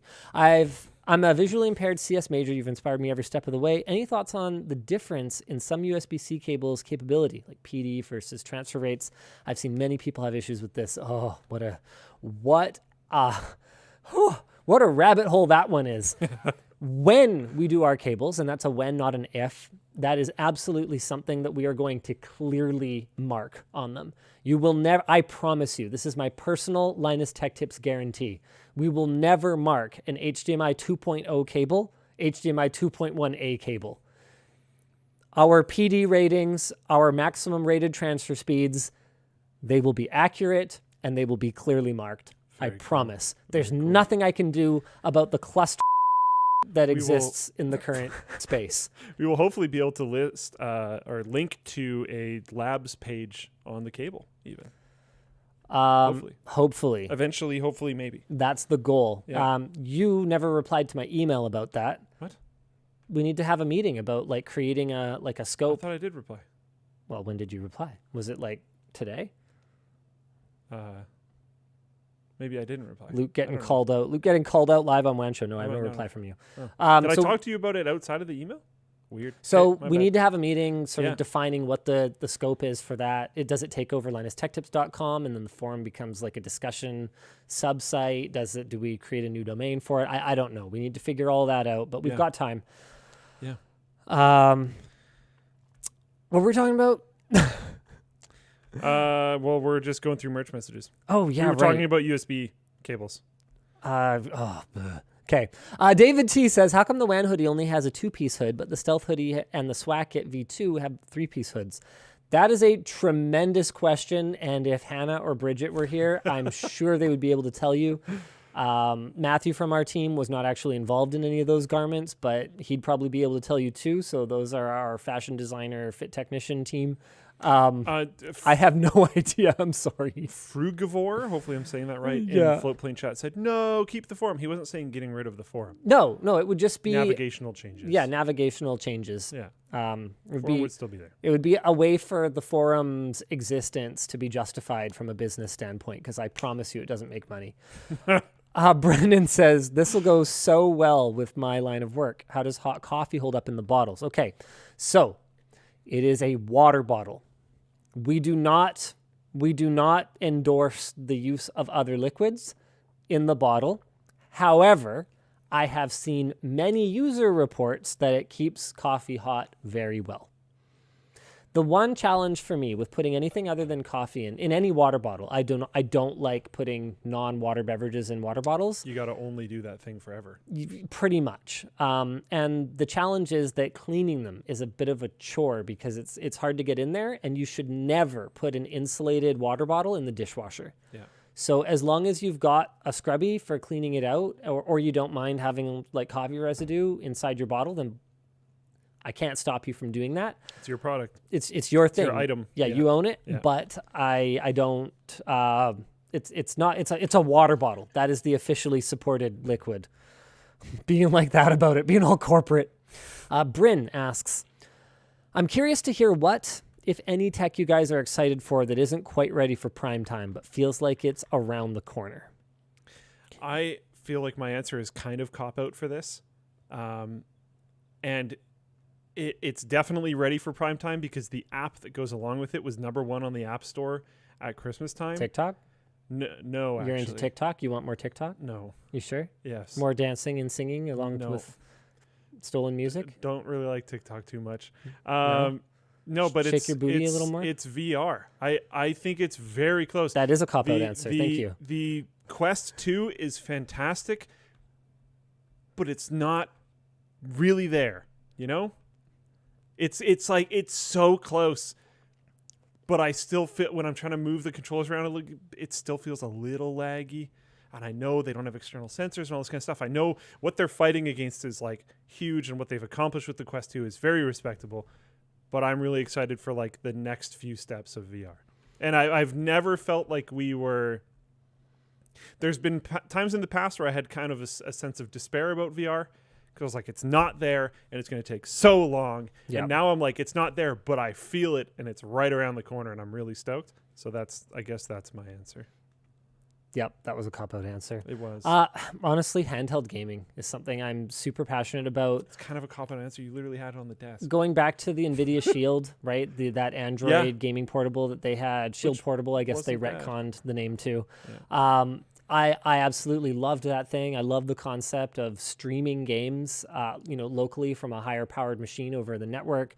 That's something I'm also super excited about. I mean, Dell even showed off a concept of a gaming server inside your home at CES. Really? Yep, it's exactly what we talked about on the WAN show like 6 years ago or whatever. Yeah. And we have a demo coming. I love that. With one GPU, 4 gamers, where we do the same thing. We take a consumer NVIDIA GPU and split it out into multiple workers, and then people can remote in through the network and use Parsec to actually game on the same machine at a time. Super cool. Those are technologies that I'm really excited about, like the mobility of computing and gaming in particular, because that's like, it's neat. I can track my steps or whatever, but unless the screen is big enough to play games, it's hard for it to really hold my attention, is the truth. Yeah.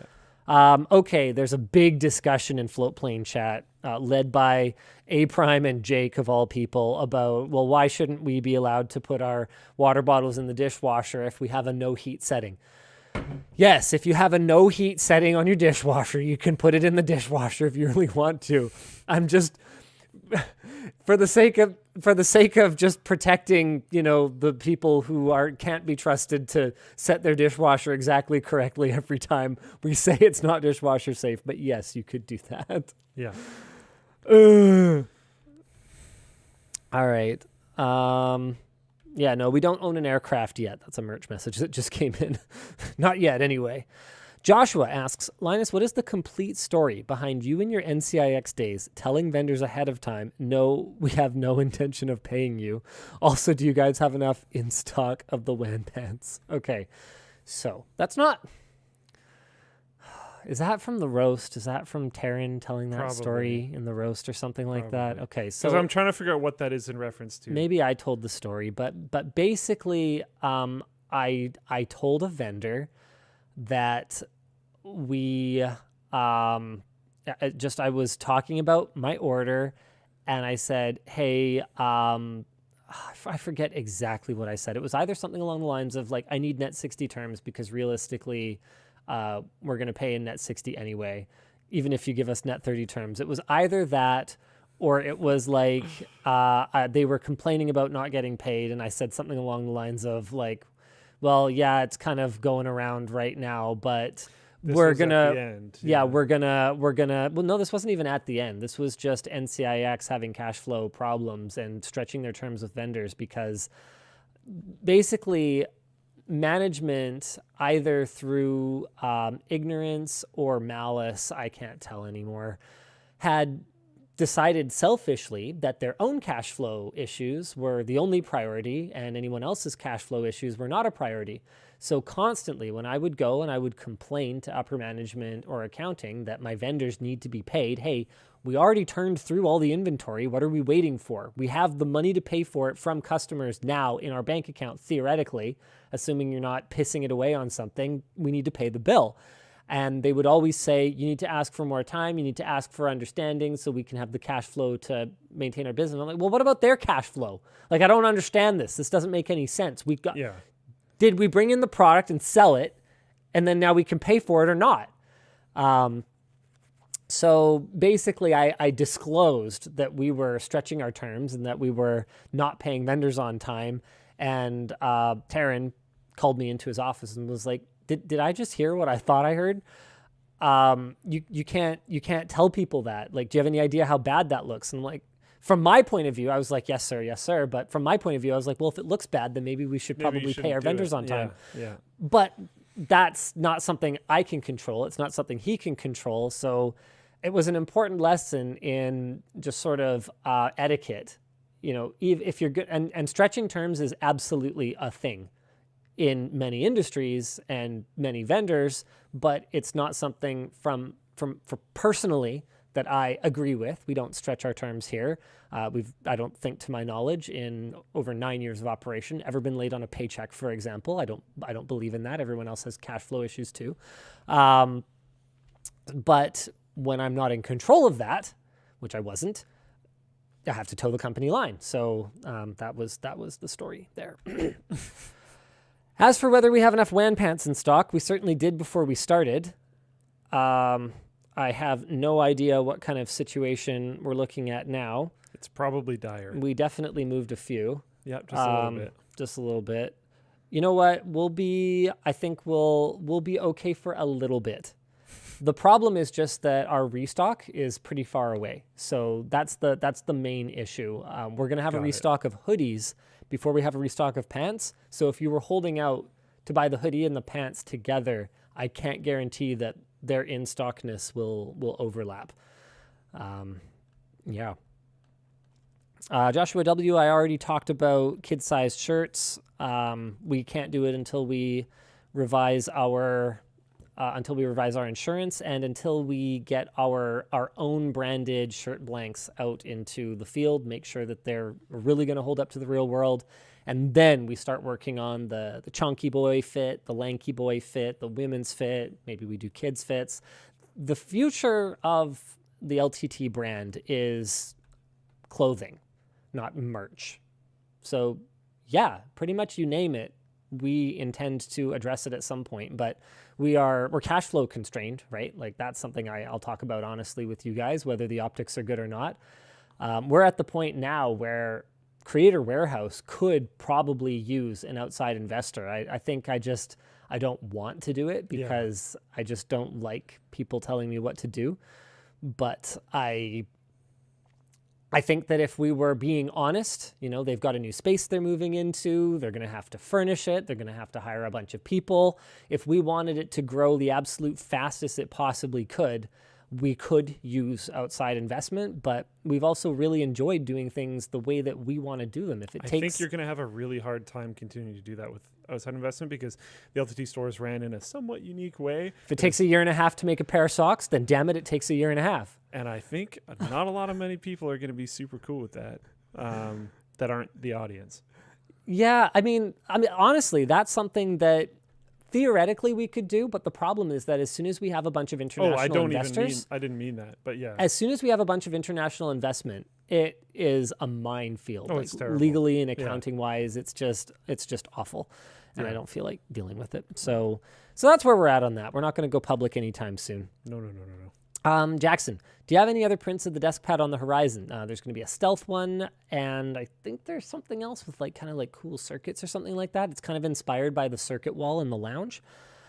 Also, do you see opportunities for non-PhD IT enthusiasts at LMG in the near to mid-term future? Graduating my bachelor soon and looking for work. Any job search advice? IT enthusiasts.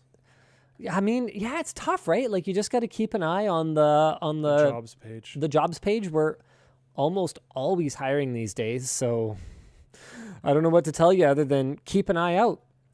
String Plays says, any new beanie designs coming? I'd love to see some brighter colors? Okay.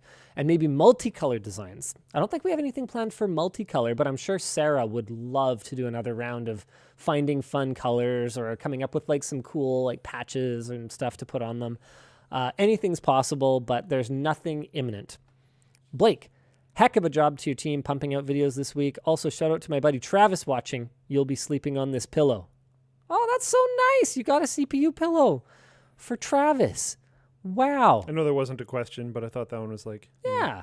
Give a shout out to the team. It's positive, wholesome, good. Lance, the U.S. Copyright Office is looking at changing regulations about automatic content ID systems.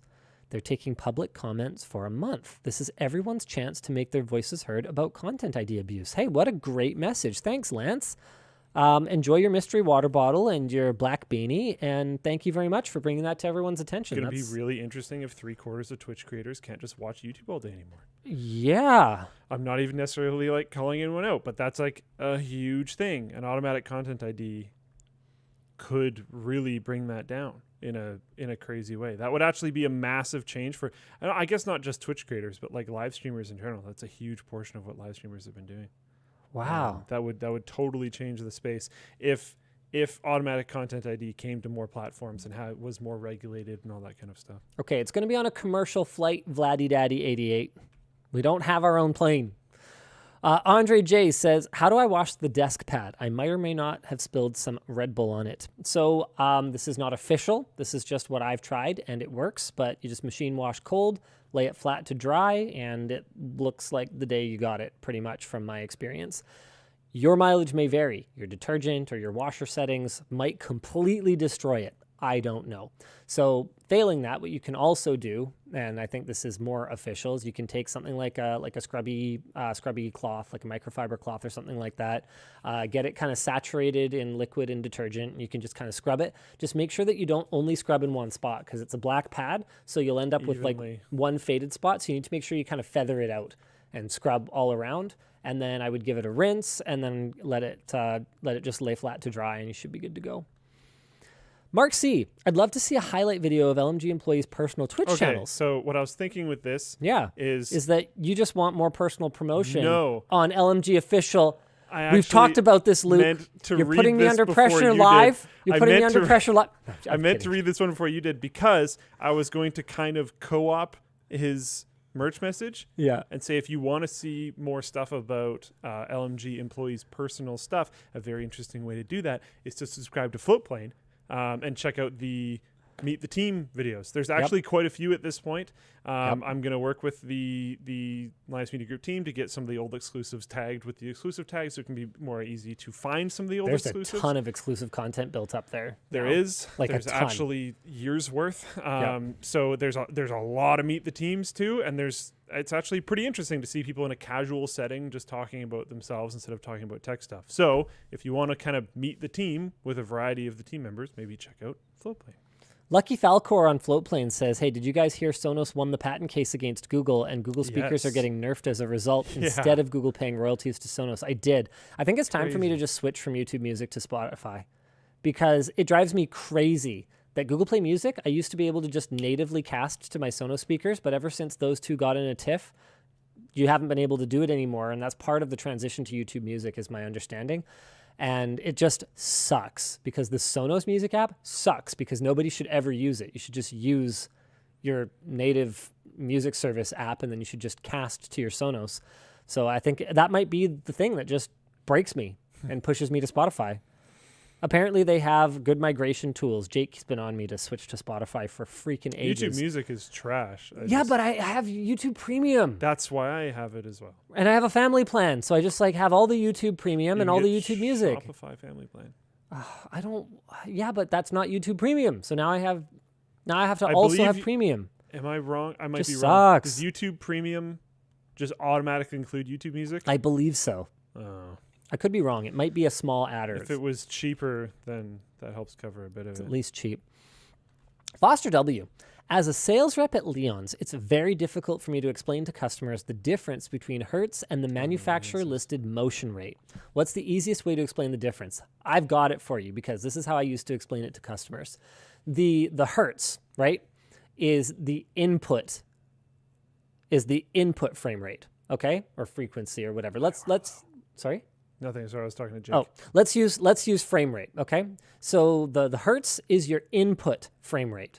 Then whatever your clear motion or clear smoothing, motion smoothing, or whatever that is, that's the output frame rate.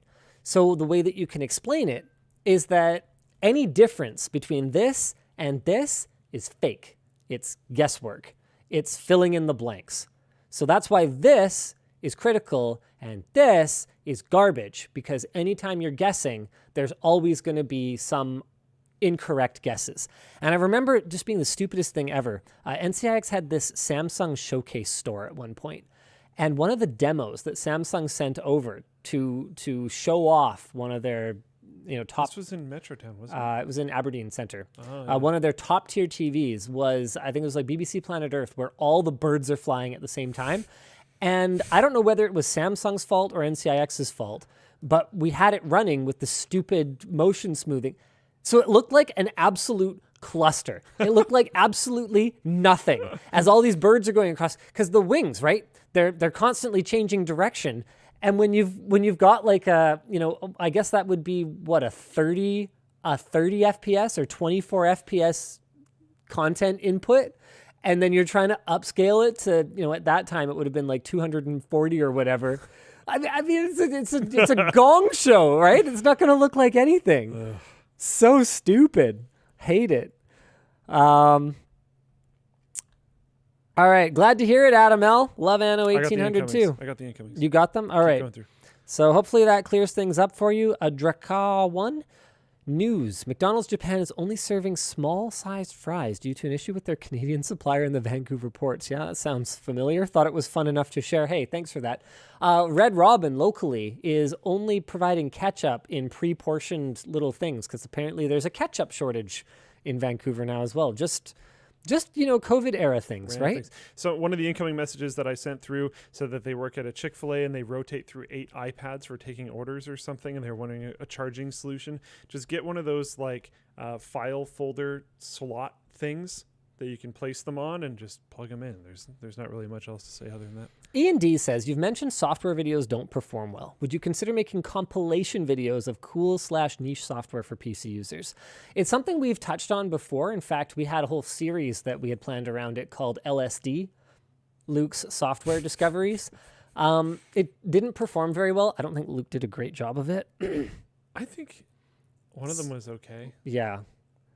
There was only like 2 of them. Yeah, well, one of the problems is there honestly isn't that much stuff. Well, I mean, we did a full episode on Ninite for NCIX Tech Tips. That was way back in the long time ago. Ninite's still super cool, by the way. Yeah, it's something that we could do. In the meantime, we can at least highlight the one that you mentioned here. Apparently, it's a good way to force old games into windowed full screen called Game Companion. But that sounds kind of neat. It is.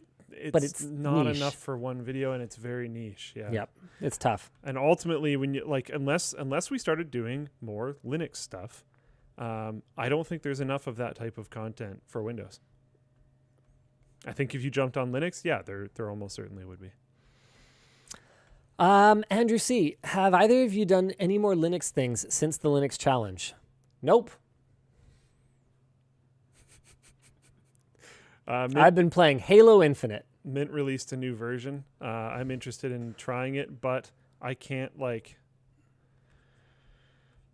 this is the same problem they ran into last time. I really, really wanted to run it on my work computer a bunch of years ago, and it just wasn't worth it. Now, I really wanted to run it on my work laptop, and it was totally worth it. I actually significantly enjoyed the experience, and I believe I was faster and more productive on Linux than I was on Windows because the startup time was really fast and it just didn't get in my way.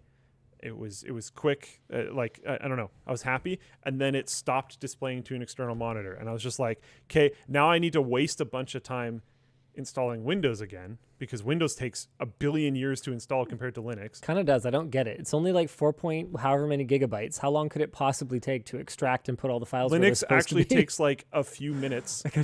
And there's like almost no config you need to do. I shouldn't say generally, but like Mint and Ubuntu are super, super fast to install and very, very easy.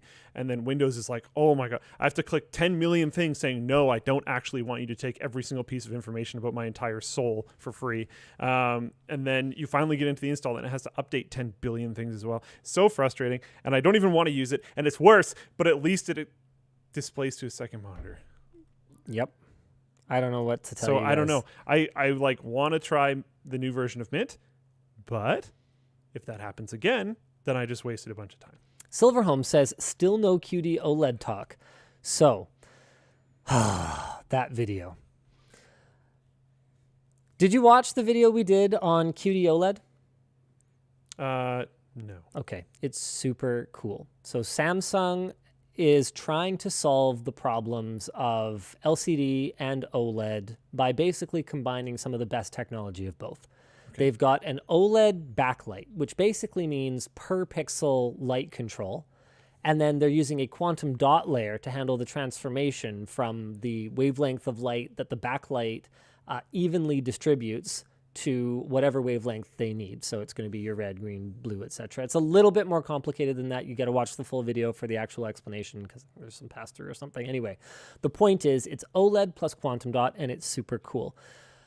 A fair number of people criticized the videos for being extremely shilly. And the answer to how that happened is actually that I did not know it was sponsored. So, James was the one who actually went down to Samsung's demo. Everything I heard about it, and I trust James's takes on displays implicitly. He knows his biz, and he brought down all the tools he needed. Samsung let him play with them, which was amazing. With what limited time he had, he was able to actually test them, which is something that doesn't normally happen at a CES showcase. It was very open, considering that it was Samsung. I think part of it is that it was Samsung Display, not Samsung Electronics. Okay. Yeah, so yeah. Super cool opportunity that we would have been crazy not to take. So James is the one who went down there. He came up, he scripted the video. I went through it with him and I was like, how good is it? And he's like, it's great. And I go, okay, well, this seems kind of tepid.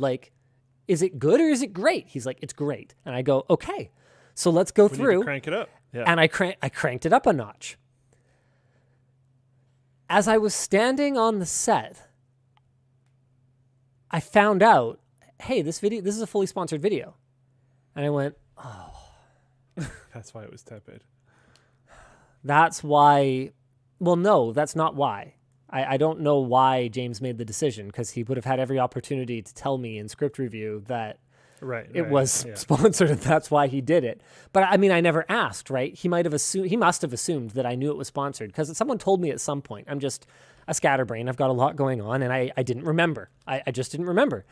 And so I realize on set, I find out on set, hey, this is sponsored. I go, oh, shoot. Okay, so a couple of problems here. Number one is the way that I went through and edited that script for what is a forward-looking piece on a technology that is not released to the market yet for a brand partner is not the way that I would normally frame something like that. I would normally frame it as more, we're going to let you guys be the judge of this ultimately, but here's what Samsung says about it.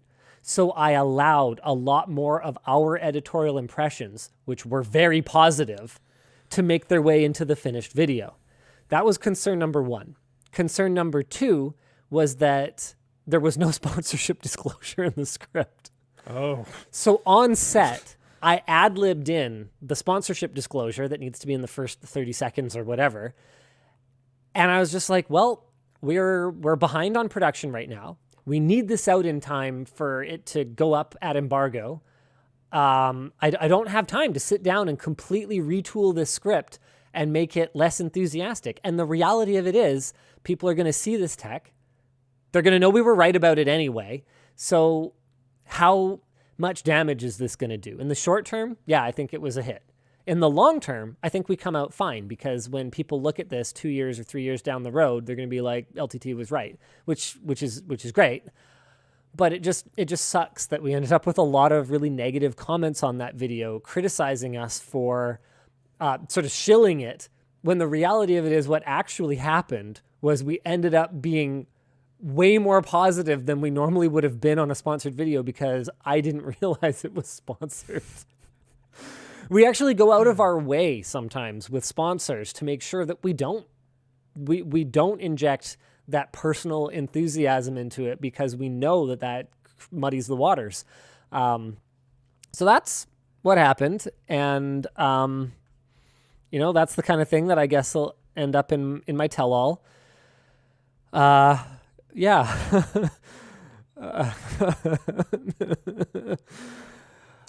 Thomas W. Oh, I've got some things to address.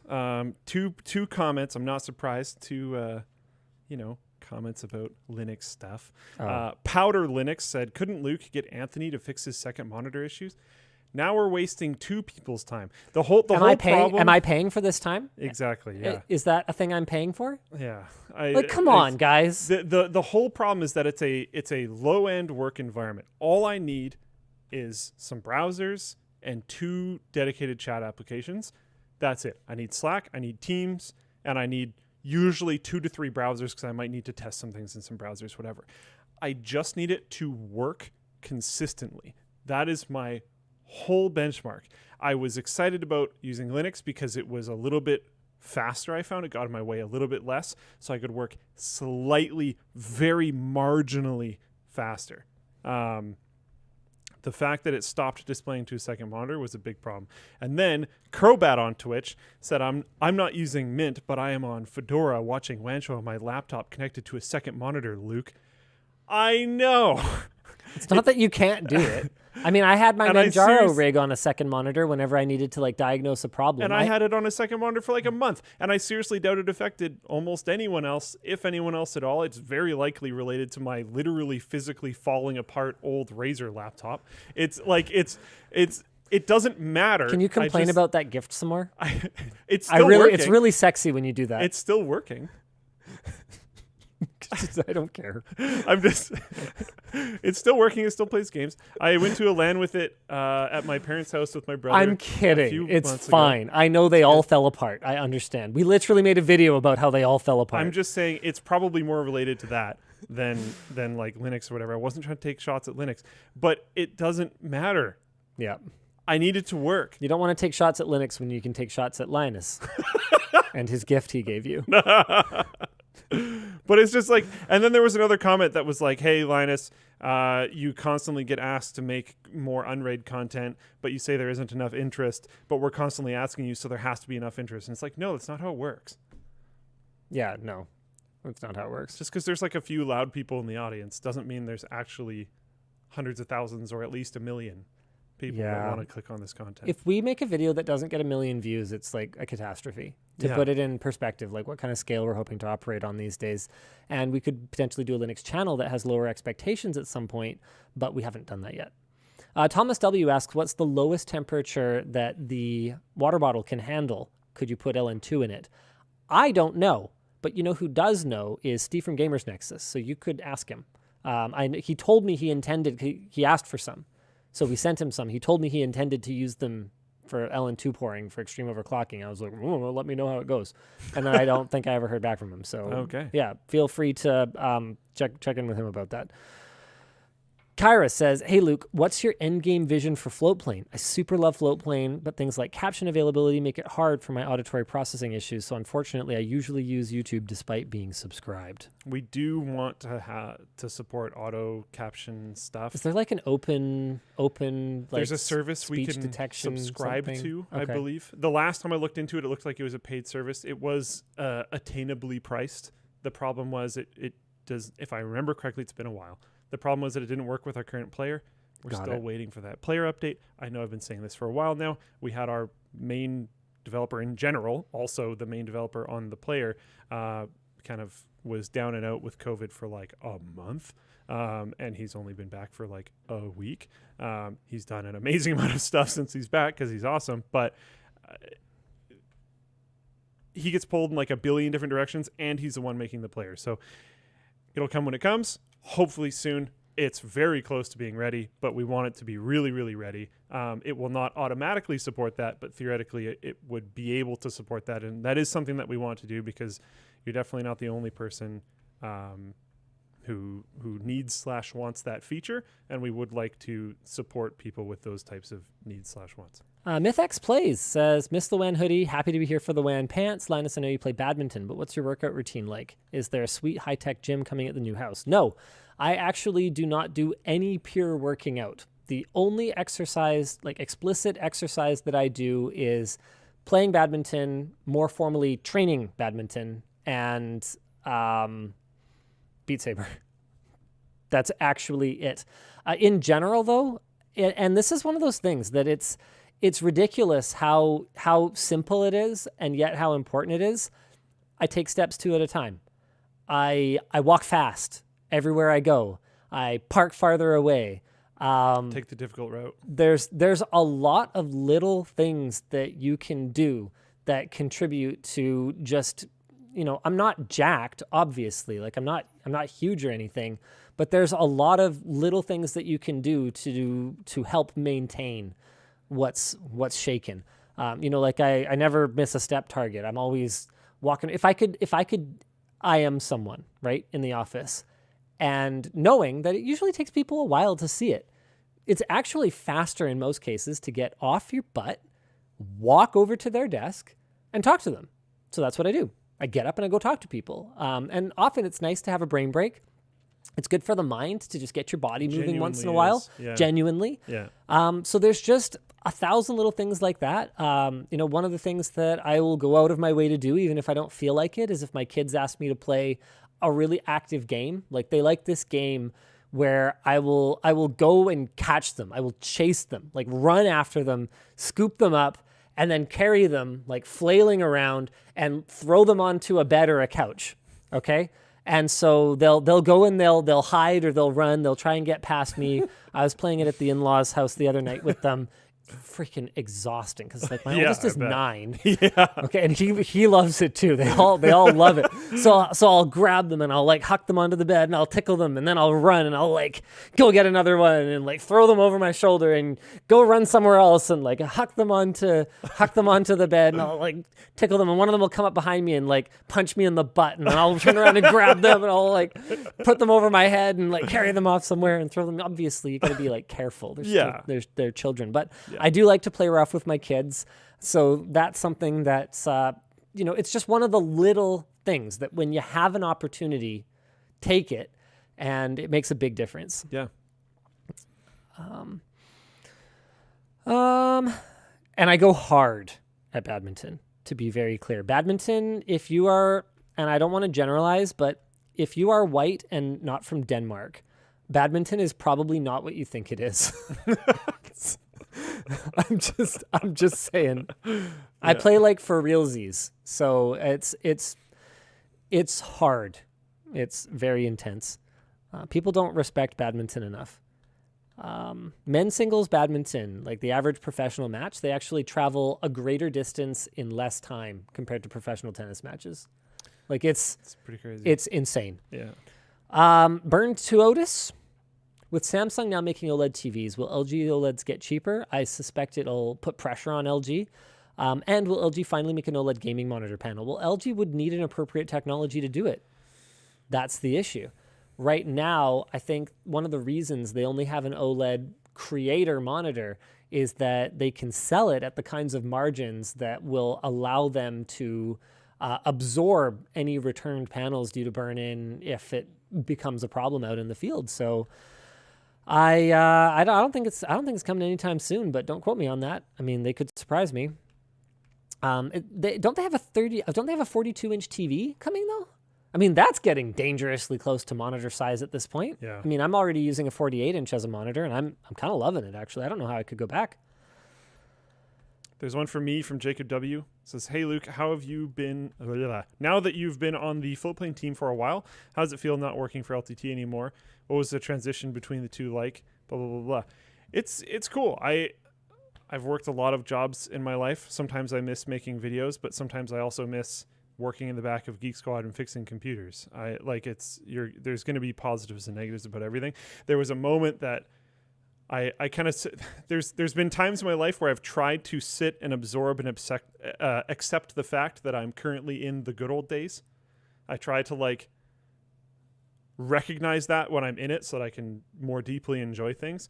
And honestly, this week when the Garbage Time stream went live, Dank Pods, when he went live and he started playing drums on stream and the stream was running beautifully and the whole live chat was freaking out about how good the audio quality was. And I had just previously been sitting in a voice chat with all the people that contributed and made this thing happen. I was watching it happen in front of my eyes, and he's talking about how great the stream's running and everything's just going properly. And I'm just sitting there like, this is pretty bleep button cool. Like the fact that we made this is just kind of incredible. Insane. Like this is a wild achievement. I think everyone on the team should be incredibly proud, and I'm incredibly proud of them. And this is not something that I could have done in any other arena. So I mean, you can count on your hands and toes, or on your fingers and toes, probably, like the companies in the world that have their own top to bottom VOD delivery systems, right? Yeah. Like it's and a lot of the information for that is not the most public and stuff. Like it's genuinely incredible what the team has done. And every once in a while, I just have to sit back and be like, wow, like this is crazy. Like obviously there's things that Floatplane doesn't do perfectly, but there's enough that it does really well that I think it's super cool. And I also appreciate that I'm allowed to still do stuff like this. I've been doing WAN Show the entire time. It's not like I've been completely gone. I just don't make mainline videos anymore.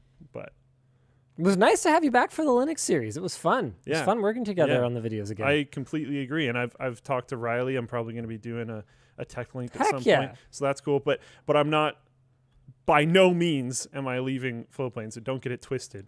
I might just show up every once in a blue moon. But yeah, I don't know. I love my job. It's really cool. So yeah.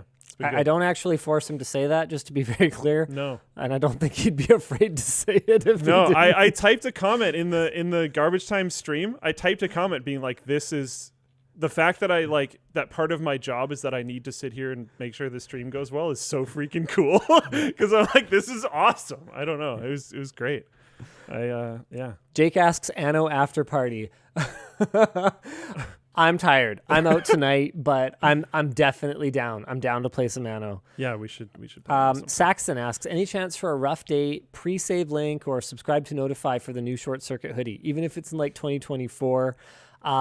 We have no such feature at this time, but we've thought about it. It could be an interesting idea to add like a page of like upcoming products that you can subscribe to notifications for or something. But it's also fun to just drop them during WAN Show. And we have enough of that one coming that as long as you're kind of paying attention to the channel at least once a week, I think you'll get one. Then again, the response to that thing has been absolute fire. So there's no guarantee. We got to start firing through these. Okay. Fire because I'm like out of time. Okay.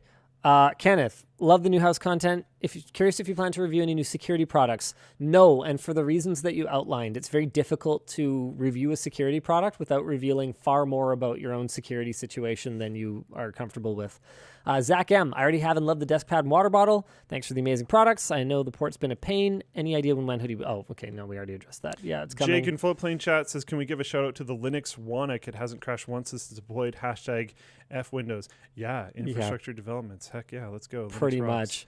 Michael O, is there any idea when we might start seeing research, testing, and content coming out of the labs? Will it be in 2022 or is that wishful thinking? If it's not in 2022, I'll be disappointed.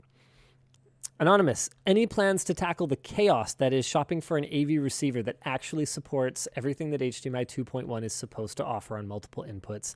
That would be a project for the lab. That's not a project for our LTT writing team, so expect that to take some time. Bill, longtime viewer, serious question. If we have big suggestions for the lab in Floatplane, where is the suggestion box? We do have a publicly facing email address on the main channel. I'd say that's not a bad place to send real, valid, meaningful feedback, but don't expect a reply. The folks who man that are not, they're not going to reply to you. Evan, loving the merch. Can we get subtitles on the product photo showing what size the model is wearing? We are working on it. That is a thing that we will do. It's just a matter of them getting on it. Luke O says, haven't asked this in a couple of years. When can I buy your book, Linus? And can I get an autographed copy of this autobiography? I don't think I have a good enough memory to write an autobiography. I think if I ended up writing a book, it would basically just be me sitting down and typing and rambling until I run out of things to ramble about and then binding it and selling it. That was a hell of a ride, Linus Sebastian. Yeah, exactly. Yeah, pretty much. Alec asks, hey, what's the time frame on the backpack? 3 months? A year? Should I stop checking for it every few days? Stop checking for it every few days. You'll know because it'll be on WAN. We still have another sample coming, I think, next week. If this one is perfect, then it goes into production and it will be months away. Okay? If it's not perfect, Chinese New Year's happening. Could be another 2 months before we even get another sample. So... Joseph G says, I'm autistic and have sensory issues and the short circuit long sleeve t-shirt is out of stock. Are there any more long sleeves in the pipeline or a restock for the short circuit? Okay, there are long sleeves in the pipeline, but they're going to be a while. They're going to be based on the same fabric as our t-shirts or maybe a slightly heavier weight. And those are still going through that process where we're deploying them, making sure they're all good, and then we're going to ramp up big time. Anonymous, are the Swackets getting a restock, or were there a limited time item? They are getting a restock this time. The first Swacket only got a single stocking because we had issues with QC on that with that supplier, and we couldn't find another supplier to build it. Blah blah blah blah blah. Long story, but this one is coming back. How about dark aqua pants? Yeah, that sounds like a great idea. Hit up Nick if you have merch suggestions. Don't bother him on the weekend though. We can skip this one. Already talked about it. Okay. Brittany, hope you guys are having a great night. Been waiting for the pants to drop. I get it. I'm so excited to finally get them. Also, I don't know if you'll see or read this, but if you do, how do you guys feel about Razer Snecky merch? Have you gotten any of it for yourselves? I didn't know what they were talking about. Well, I'm going to Google it. Razer Snecky? Snecky Snack? What is this? It's a snake. I mean, it's cute. It's pretty cute. Giving cuddles, aiding conservation. Chief gaming mascot. Meet Snacky Snack. I mean, it's not the weirdest thing Razer's ever done.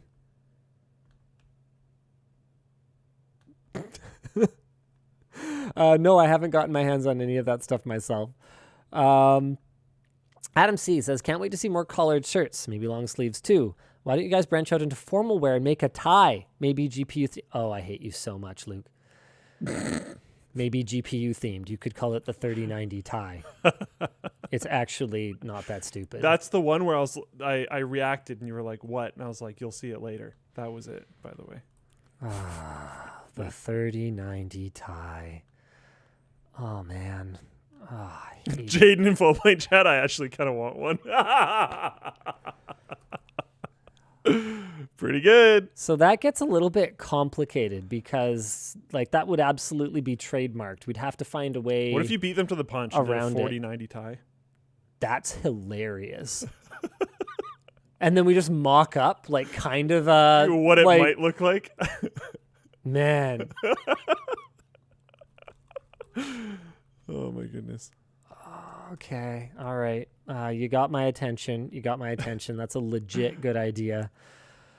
Ryan, got the shirt to commemorate my first computer repair at work. I now run IT for my office. Quite the journey. Looking to upgrade our workstations next. Would you go Intel 11th gen or would you go 12th gen for future proofing? So 11th gen would be tried and true. 12th gen would be, 12th gen performs so much better. Man, I'd be real tempted to go 12th gen right now, to be perfectly honest with you. It's just better. Daniel H. asks, there's a Sony FW900 CRT, you've probably heard of it before, that does high-res, high refresh rate gaming. Sure does. I'd be interested in doing a blind A/B testing against modern high refresh rate sure. monitors. I'll bounty the FW900.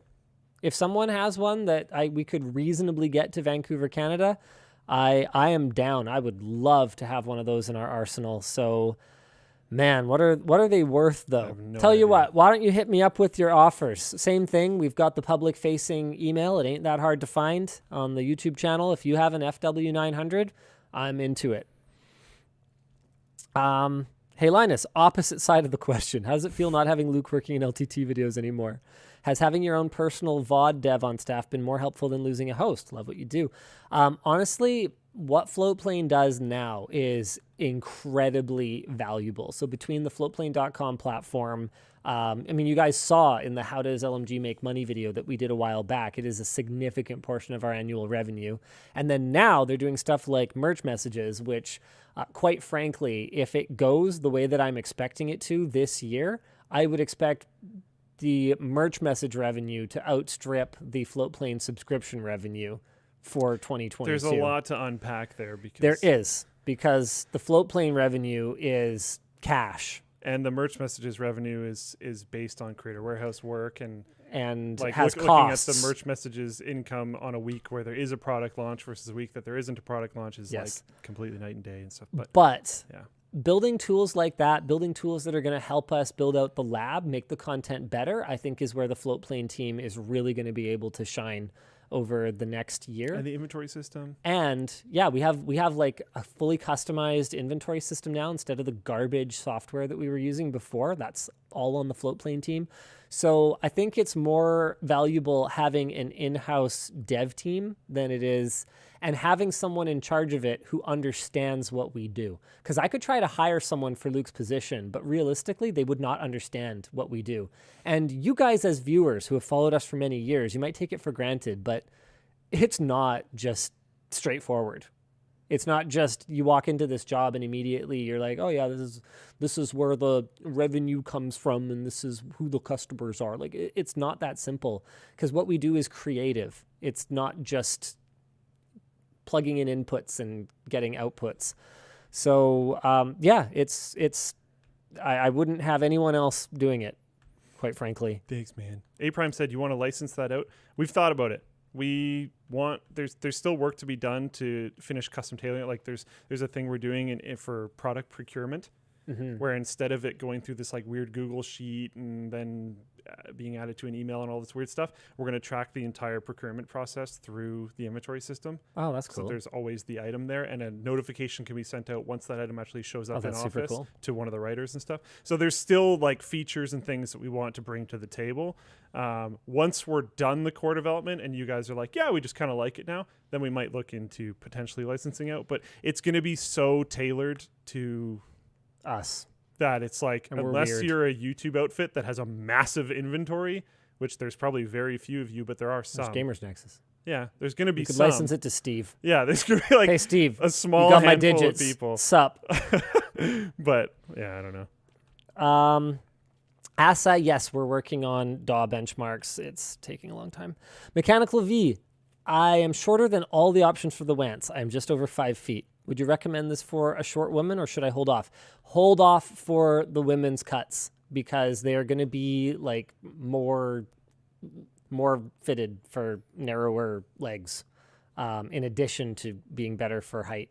Yvonne tried one of the men's fit ones, and she was just like, this is a little too big for me. She is extremely skinny though, so your mileage may vary, but I would say that there's a solid chance that you're going to be better off waiting for the women's version. Matthew H., I have the GPU and controller foil shirts. When are we getting new foil shirts? No time soon. Yeah, we've kind of moved on to new metas at this point. Solar Fervor says, just saw MKBHD's What's in My Bag. Your team has a lot of camera enthusiasts. Would you guys ever consider making a camera-focused backpack? No. That is not in the plan at all.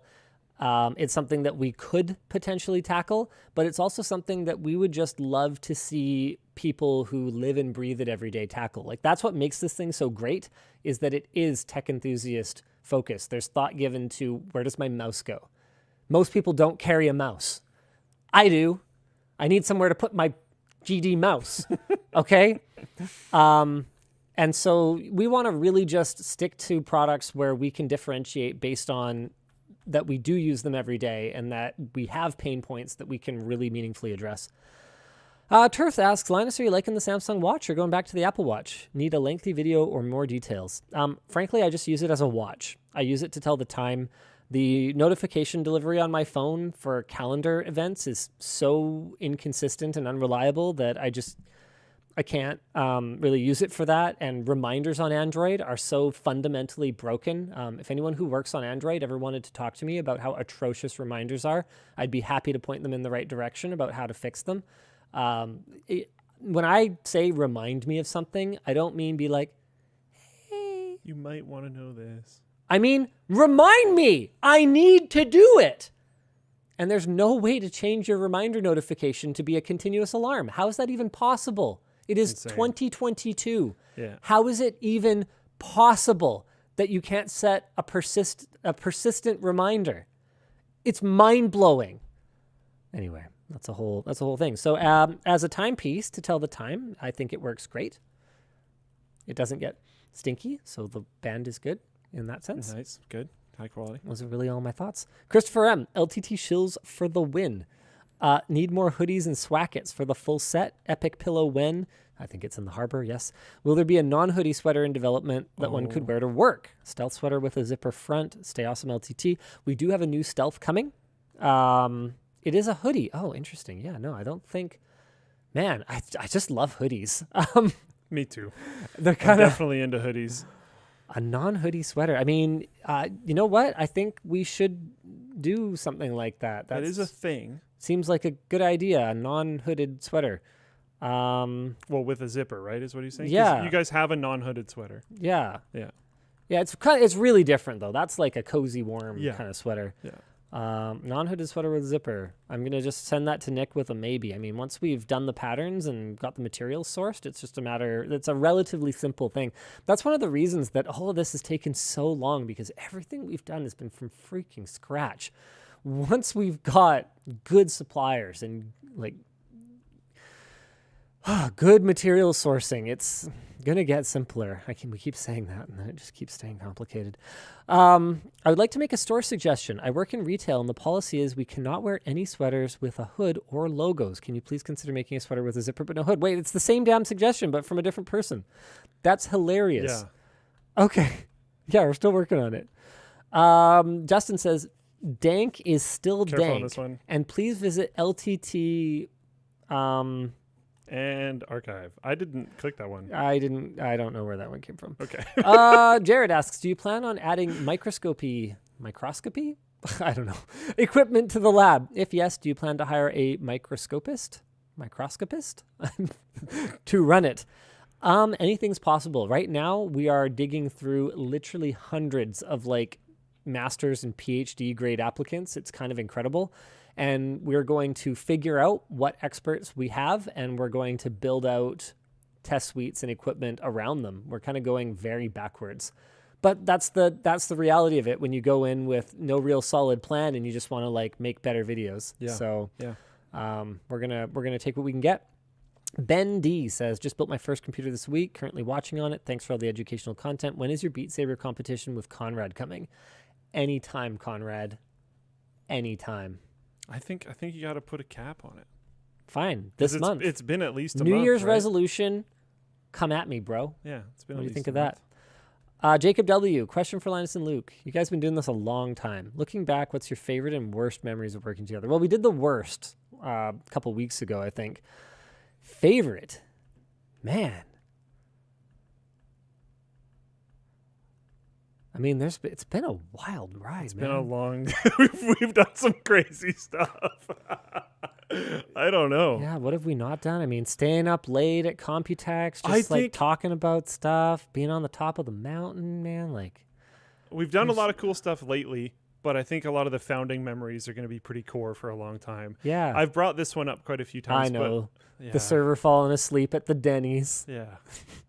I don't know why, but that one just sticks. That's a very coveted memory. All the late night drives, right? Yeah. Like I used to just like drive Luke everywhere. I didn't have a car. He had and no we'd car, work way past the buses. and I knew he had no money Yeah. because NCIX wasn't paying him any money. So what was I gonna do? Just like leave the office and leave him there?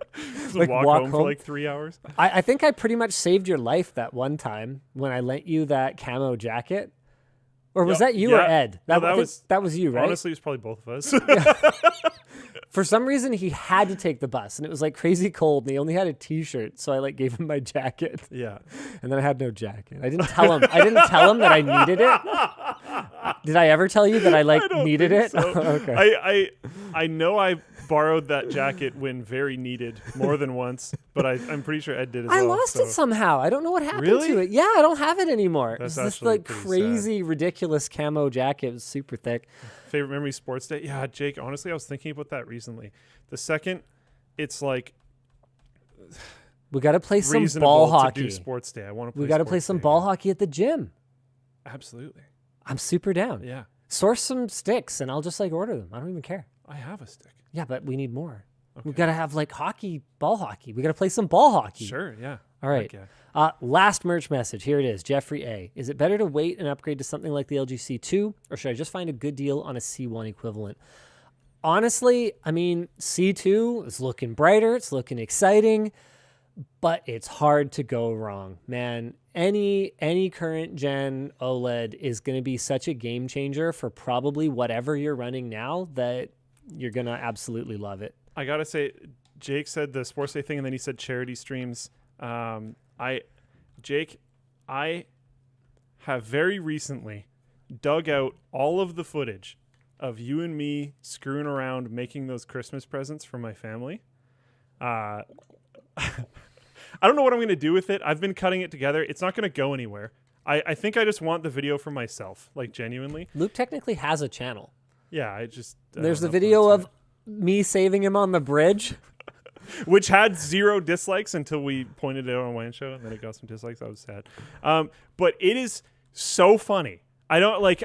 I'm watching this really old footage of Jake and I just like screwing around in the garage at like 1 a.m, making like stupid toilet humor jokes, and it is so funny that I just watch it and then run out of time and have done almost no editing because I just find it hilarious. I just keep watching, and it's so much footage. It's actually excessive. And it's funny because I have no idea what I'm doing with cameras. So anytime Jake isn't there, the footage is like basically unusable. So it's basically just Jake and I the whole time. Like half the time I film myself, I didn't turn the mic on. Jake wants to see it. Yeah, of course. Yeah, why not? Yeah, I have all. It's actually so funny. I don't know. Junkie81 asks, is he allowed to upload it? Yeah, of course. One of the best parts is we have this bucket of cement that's dried out, and I have to try to get the cement out of the bucket, but it's like 1 a.m. So I'm trying to like hammer the cement out of this bucket, and Jake's telling me I'm not gonna be able to get it done, and he's like, "Oh man, it's so funny." Oh man, I want to watch this video. It's now. actually hilarious. I'll cut it together at some point. It's a lot of footage, so it's going to take me like forever. Some of the early channel super fun stuff was pretty ridiculously fun too. Just like, oh man, even just little dumb stuff. Like, remember that time you chased me and I was like legit scared? I had like a fight or flight reaction. You jumped over somebody else's fence, didn't you? Something like that. Just trying to get away from him. Yeah, I remember that. There's been a lot of we've done a lot of stuff. It's been a good time. It's been a long time. Yeah. All right, and it's been a long time on this show. I think it's time for us to call it. Oh my God! Someone said technically it still has no dislikes. That's funny. Never thought about that. Thank you for tuning in. We will see you guys again next week. Same bad time, same bad channel. Bye. Jake said we should just edit into it. I legitimately think at this point in time, if I finish the edit, it's going to be like well over an hour long. Oh wow. Okay. Yeah. Because I don't care, like, I don't know if I'd even release it, so it's not for, like, it's not really for other people. I don't care if people would keep watching or view the attention or anything like that, so. Oh, wait, I gotta end the stream. Bye!